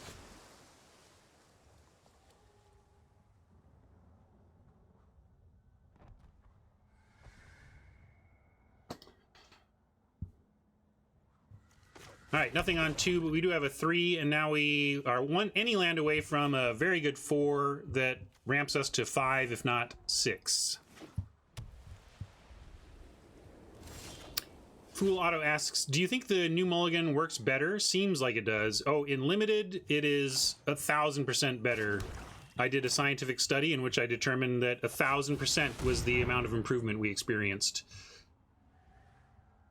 But maybe not for Eternal formats. It seems like it's maybe, I don't know. People are suggesting like that it's possibly too good for the older formats. I think it just makes some decks better. Like obviously some decks London Mulligan better than others, and especially combo-rific high synergy decks that need a couple of key cards.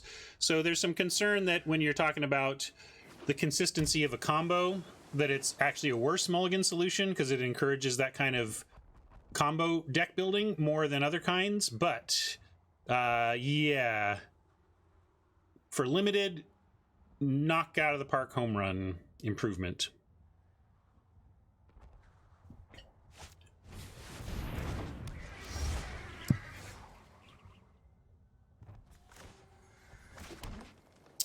We get to attack, they can't block, and we can Death Sprout either the Pegasus or whatever they play next.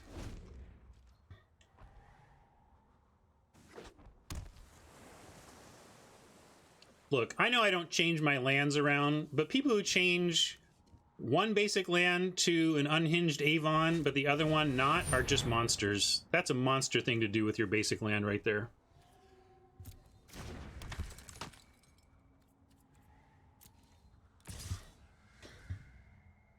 We could just wait on the Death Sprout. We're going to untap into a Challenger Troll no matter what we do, but we can Death Sprout and be able to untap into Kaya. Hey, Mobius, what up?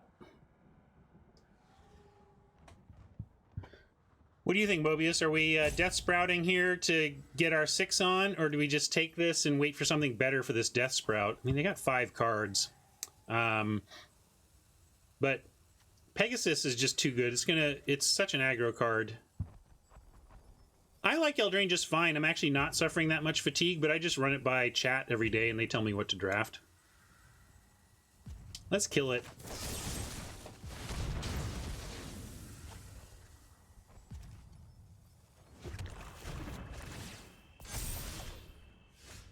Crunchy Crunch, that's nice. If we draw a land next turn, we get to go Crunch into Troll, but we're going to go Kaya, kill the Rising Populace here. Cast Kaya while shields are down for I'll Oppo. phase through anything that stands in my way. I'm the best ghost hunter in the business.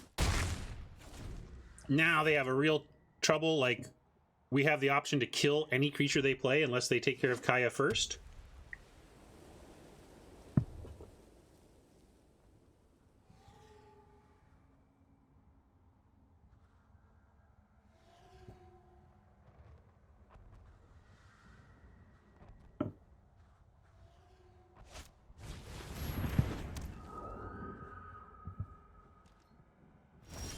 Really don't even care about that. If we go Tithe Bearer, we miss out on a Crunch bonus, but I still think we should just use all our mana here.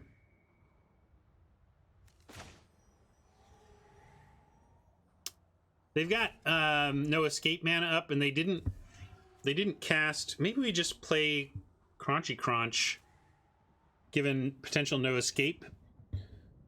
But we can also just give it to them. They can have the Tithe Bearer, and then we get a land and Crunch into Challenger next turn. Yeah, maybe they're trying to bait Kaya, but if so, it's not going to work. Kaya at 4 versus 3 is not really... There's not much difference. Because it's pretty tough to get Kaya proliferated to where she can take out a third creature, and the static really doesn't do much. So I'm going to give them Tithe Bearer. If they want to counter this, that's fine. Counter away, Oppo. Even better.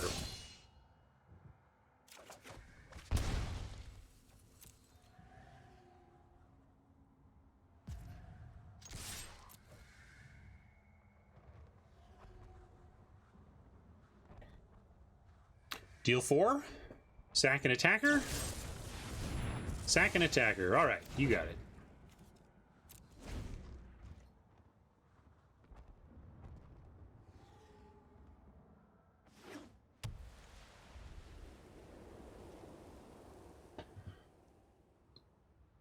They're still in pretty big trouble. Apparition can tick Kaya down by 1.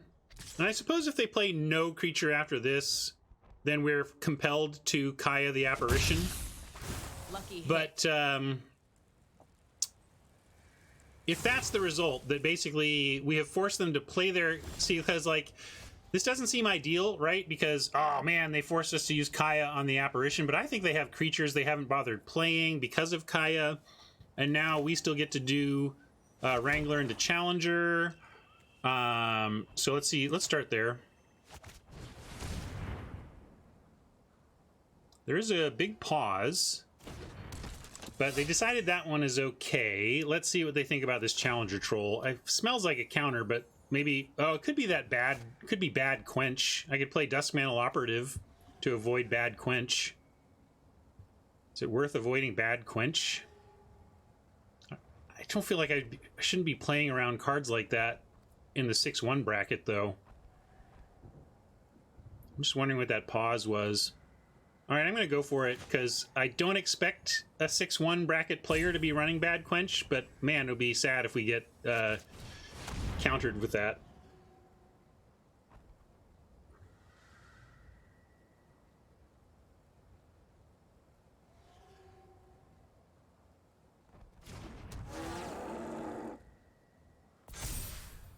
All right, it worked out.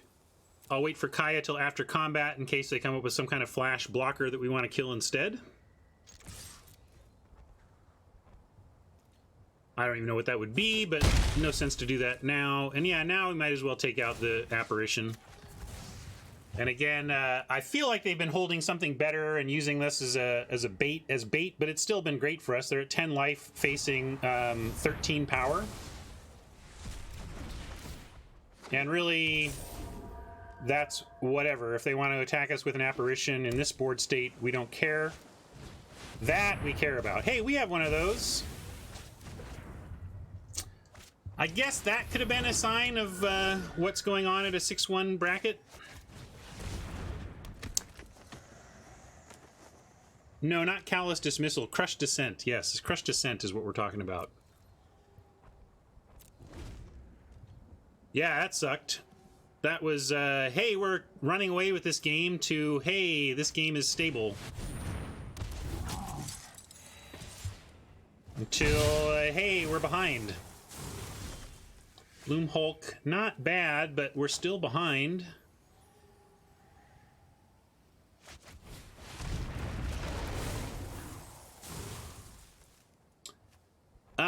I'm not sure what formula they landed on, but generally when you're doing a matchmaking algorithm, you're going to want to provide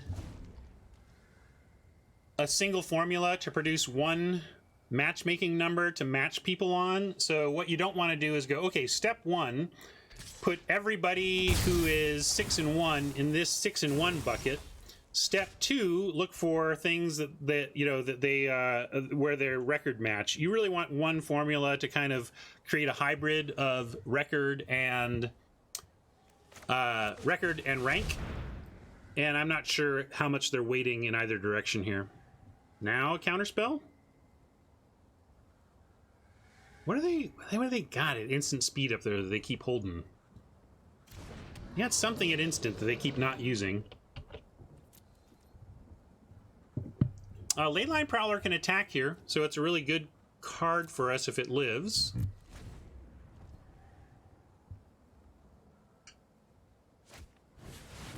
Oof, that's terrible. We could handle this if we could win, if we can compete in an attrition battle.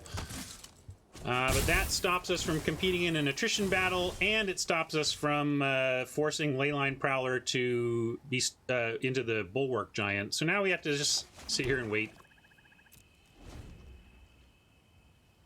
Could be another Time Twist, yeah. Are we going to lose to Parhelion? I guess so. We really lost a Time Wipe, though. Time Wipe is their bridge to Parhelion. But... Alright, time for the big one. Okay, Band Together is an instant, so we get to kill Parhelion at least. Trouble is, it makes 1 angel? 2 angels? No, wait, we get to kill it before it attacks. All right. We're not dead yet, folks.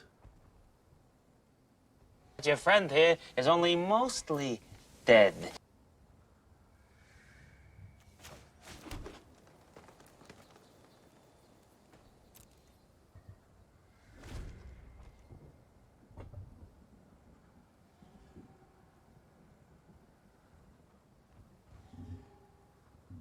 Of course, we also know they have something instant, so it's possible they can give... don't get too excited. They may give this indestructible or counter our removal, but we're going to try.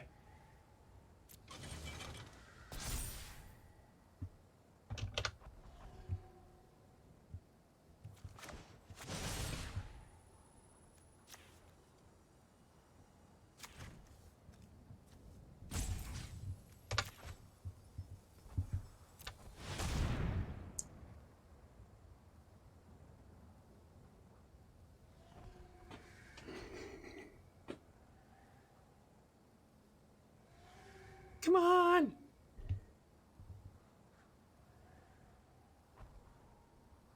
That's true. Pump doesn't save it, but indestructible would. I think they're slow rolling us here. You slow rolling us, Oppo, or are you just being sad?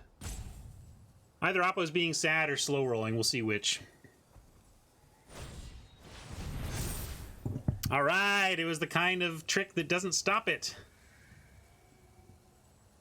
So far. Ha! They did have bad quench.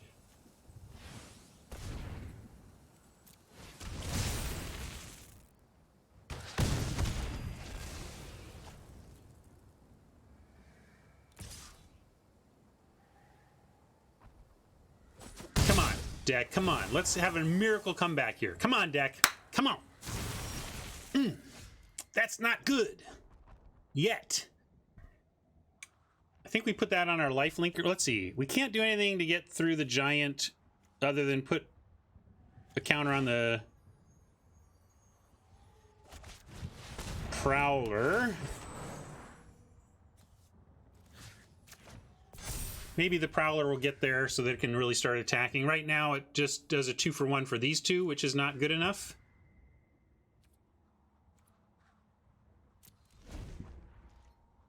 Yeah, don't call it a comeback because we haven't yet. So I want you to not call it anything until we win this game. Then you can decide whether or not to call it a comeback. Mike liked it on the Hulk.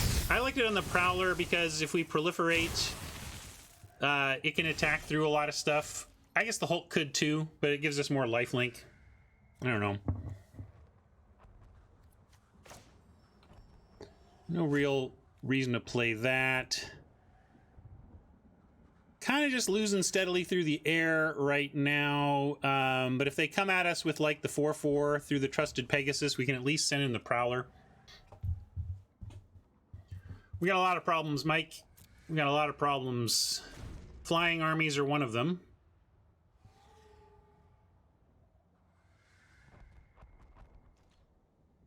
Trading with the Prowler. When did I pass up on the chance to trade off? Like here? I don't recall when I had a chance to trade off the Prowler, Media.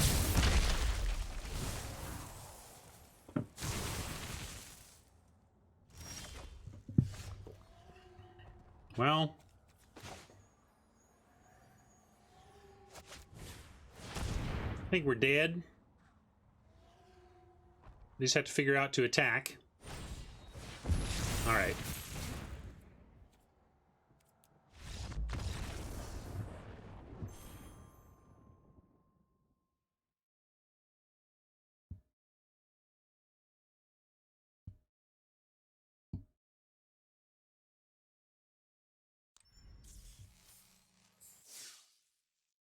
Well, we got blown out by a sweeper there. So it goes.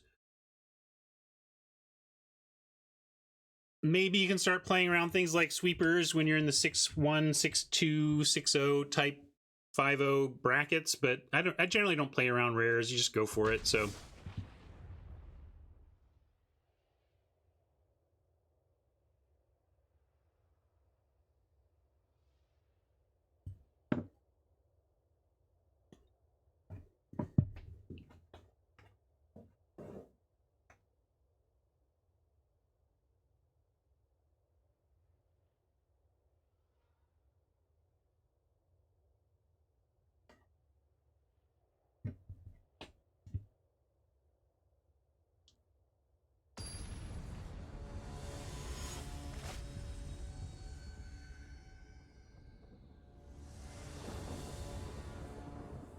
All right, another good-looking hand. Oppo going first, and us without a 2, though. So the last time we had a good-looking hand with no 2, we ended up losing. Although we had a lot of our high drops, and at least we have ramp here. We should be okay. I mean, this looks good. Always want a 2, though. If the deck wants to serve up a 2, we'll happily take it. No 2. But Oppo no 2 either, so that's major. Thing is, though, this is where they could do a 3-drop Planeswalker that we have no pressure on. That's what I'm always afraid of when we fail to drop a 2. Phrasing, Ryan.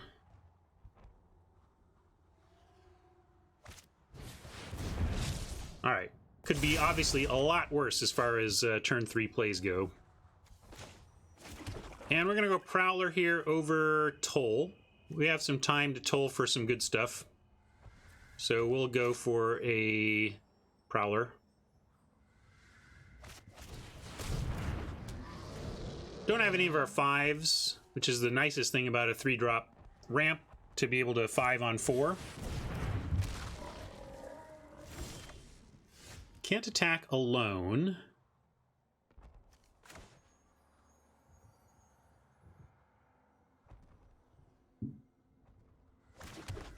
Well, I'm going to Toll. If we get so much information that we can decide what we're doing about blocking next turn. Wowie. Okay. So they've got 3 lands. They're out of lands, but what a hand. This is going to be a tough one to win with this hand. How are we going to beat it? We let Krenko come down and band it together, and we probably have to get rid of one of the Callous Dismissals even.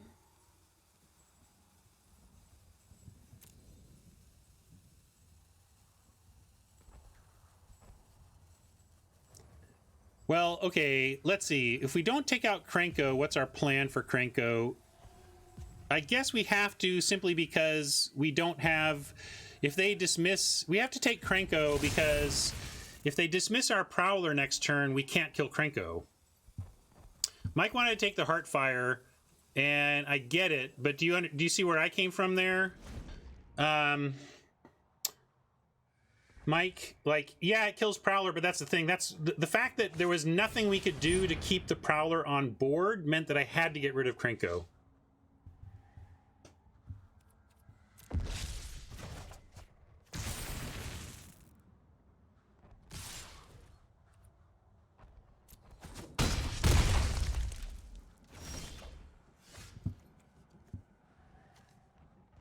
This is rough. They just have another... I mean, they have just another Callous Dismissal right after this, which is the tough part. And then they have a Heartfire. Like, I don't know how we beat Callous Dismissal, Heartfire, Krenko. Like, those are 4 cards that are... Like, taking any one of them just doesn't do enough.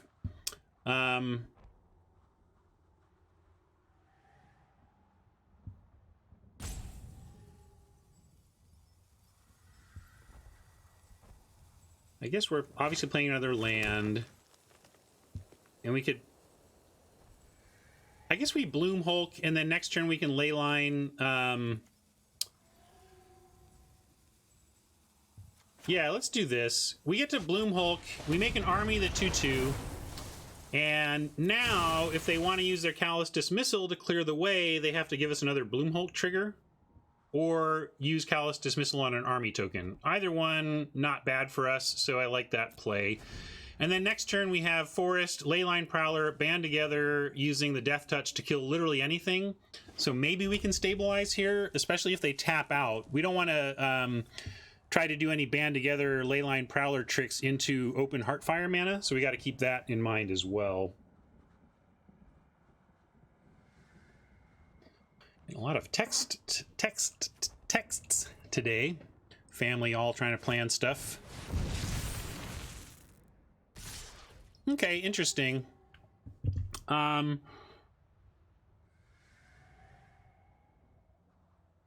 Callous Dismissal gives them a new start on an army.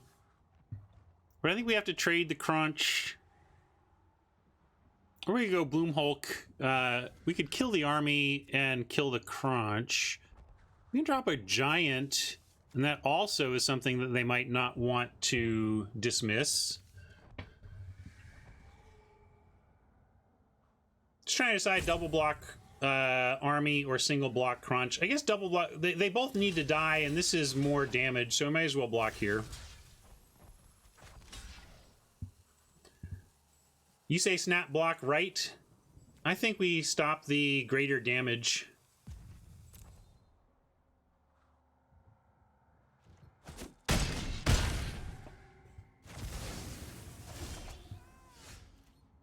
Kaya, can't do anything with you quite yet, Kaya, but we'll get to you.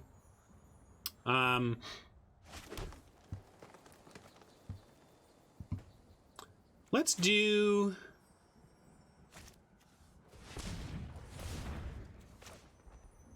Prowler. And they have... Well, I guess they... No, we have to do it now. I was going to try and get clever, but the trouble is they can go like Callous Dismissal, target Prowler. We respond with Band Together. They respond with Heartfire. I mean, maybe that's still okay. Can't cast Kaya yet.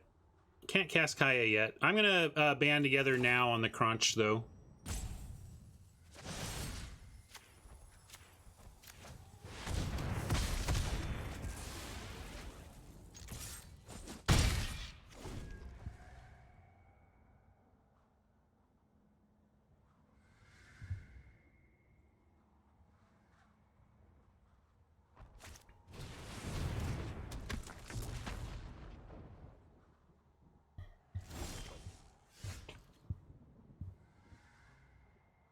Seven mana currently. We know they have sorcery dismissal. We have, and they're keeping the Heartfire available. We don't know if this is anything. Yeah,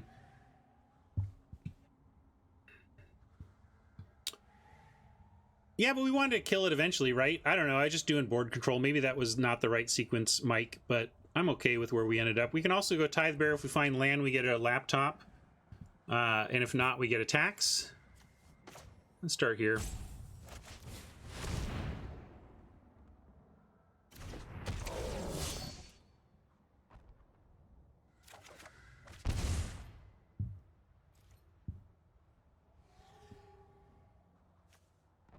Yeah. Right? I mean, they can Heartfire it, but that'd be fine with us.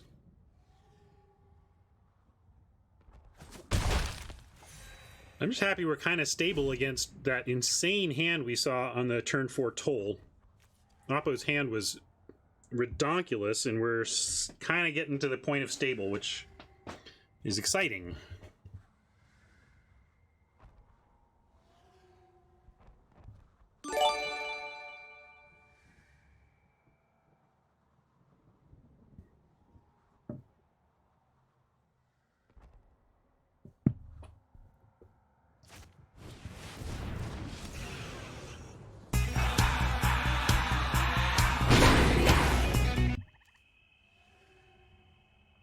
Well, Thunderdrake, say hello to... Oops, wrong friend. My little friend. Get it, Kaya. Like a good fight.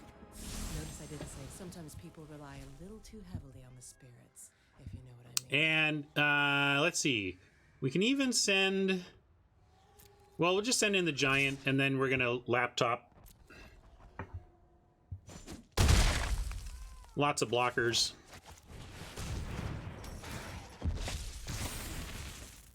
Could have laptop and attack with the zombie army too, but then we would only have the Reaver, and they could Callous Dismissal and get Kaya. You've So- never seen anything like this. Trying to save... Oh, look, we can... so Prowler has Death Touch, and Vraska says Death Touch creatures dealing damage to a Planeswalker kills them. So we actually get to put them to a big test by casting Vraska and attacking Saheeli with the Prowler.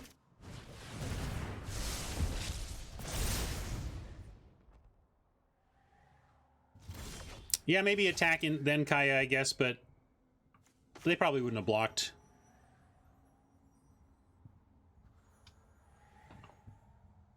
That doesn't work?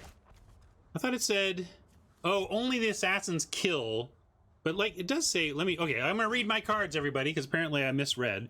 Whenever a creature you control with Death Touch deals damage to a player or planeswalker. Okay, so it gets a counter, but it doesn't kill the planeswalker. Got it. So it does get the counter, though. Got it, got it, got it. Reading. Sometimes I read cards. Not often, but sometimes we go ahead and read. Now, let's see. 4, 5, 6, 7, 8, 9. 9 mana does not give us 2 spells, so we got to choose our spell and choose whether we're Kaya-ing. I think I like Vraska attack.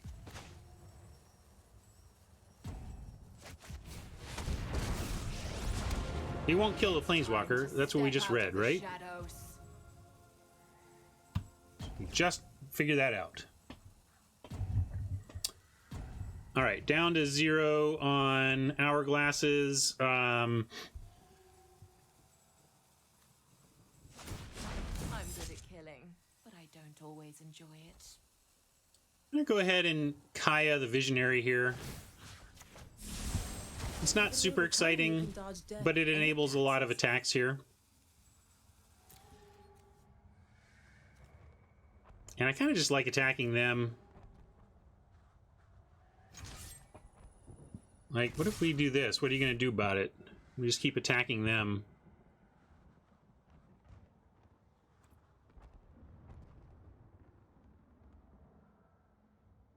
I mean, they do get to make another one. They're at 12 life. I'm torn on where we should be sending these. I guess with our hand, I'm going to go after the Planeswalker. I think we have a long game if we focus on board control. Really not sure about this, though, but I'm at 0 hourglasses, have to make a call, so I'm making a call. Cease this. If you need my services, it may cost you more than just money.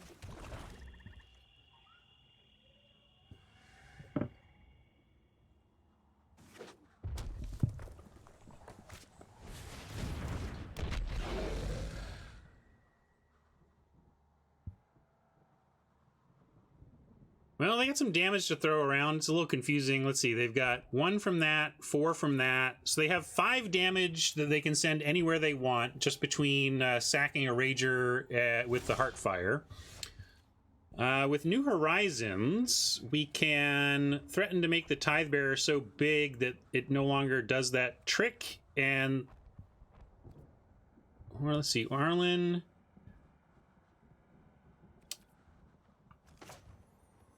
Yeah, let's do this.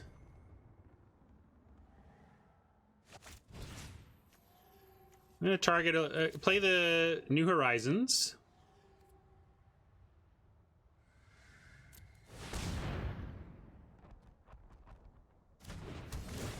And I'm going to go ahead and make the Tidebearer huge. And if they want to, or we could like put it on the Prowler. Basically, there's some things we can do to force them to use this Heartfire now if they want to be able to take out a creature. I'm just going to go with the, I'm going to make the Tidebearer big because now they got to use sack Rager if they want to get it dead.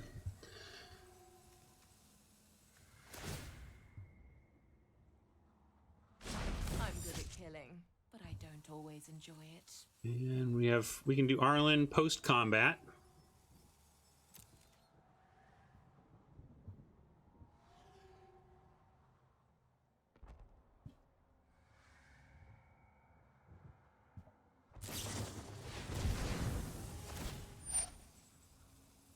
Yep. That's fine.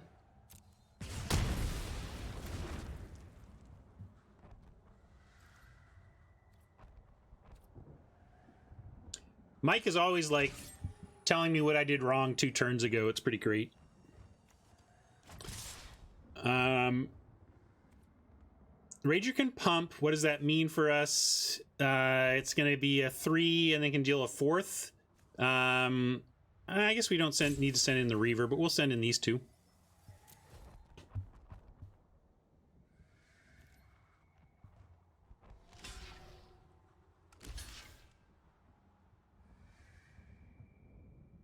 I mean, they're saving the Sahili here, but gosh, they lose everything. I don't see how we lose here unless they find another big sweeper. I don't know if even Raul does it.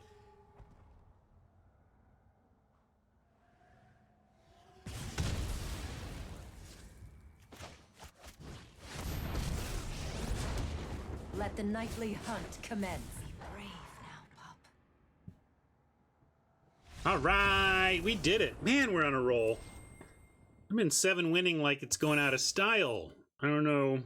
I mean, I'm a pretty good player, but I'm not 7 wins all the time good player, but geez, we just keep piling on the 7s, and I'll take another one today. Let me go here. Let's claim this prize. 950, nice. We'll see if we can find any mythics. Gonna help. That's the thing. We're trying to complete our 4x mythics, but you can go a whole event and not make any progress towards it. I mean, I guess you make some progress towards it, but how about a mythic in the pack? Mythic! Mythic! Mythic! Nope. Here we go, here we go. Mythic! Nope. But another 20 on the grind. So we'll add that to our gem grind of 60, prize of 950. And that was a gold buy-in, so casual plus 1,010 gems on this one. Man, look, we have so many resources on free-to-play. If we wanted to get into historic on this account, we could. Oh. I don't think we get that prize twice. But maybe I will start a draft on my other account as a farewell today. Let's say, speaking of farewells, let me go to Soapbox. Thanks for hanging out, YouTube folks. We'll catch you next time. And this next draft I'm about to start, we'll see if it ends up on YouTube. Might not, but maybe. You never know. Thanks for hanging out for this one, though. And happy holidays. And maybe see you tomorrow. All right. Bye.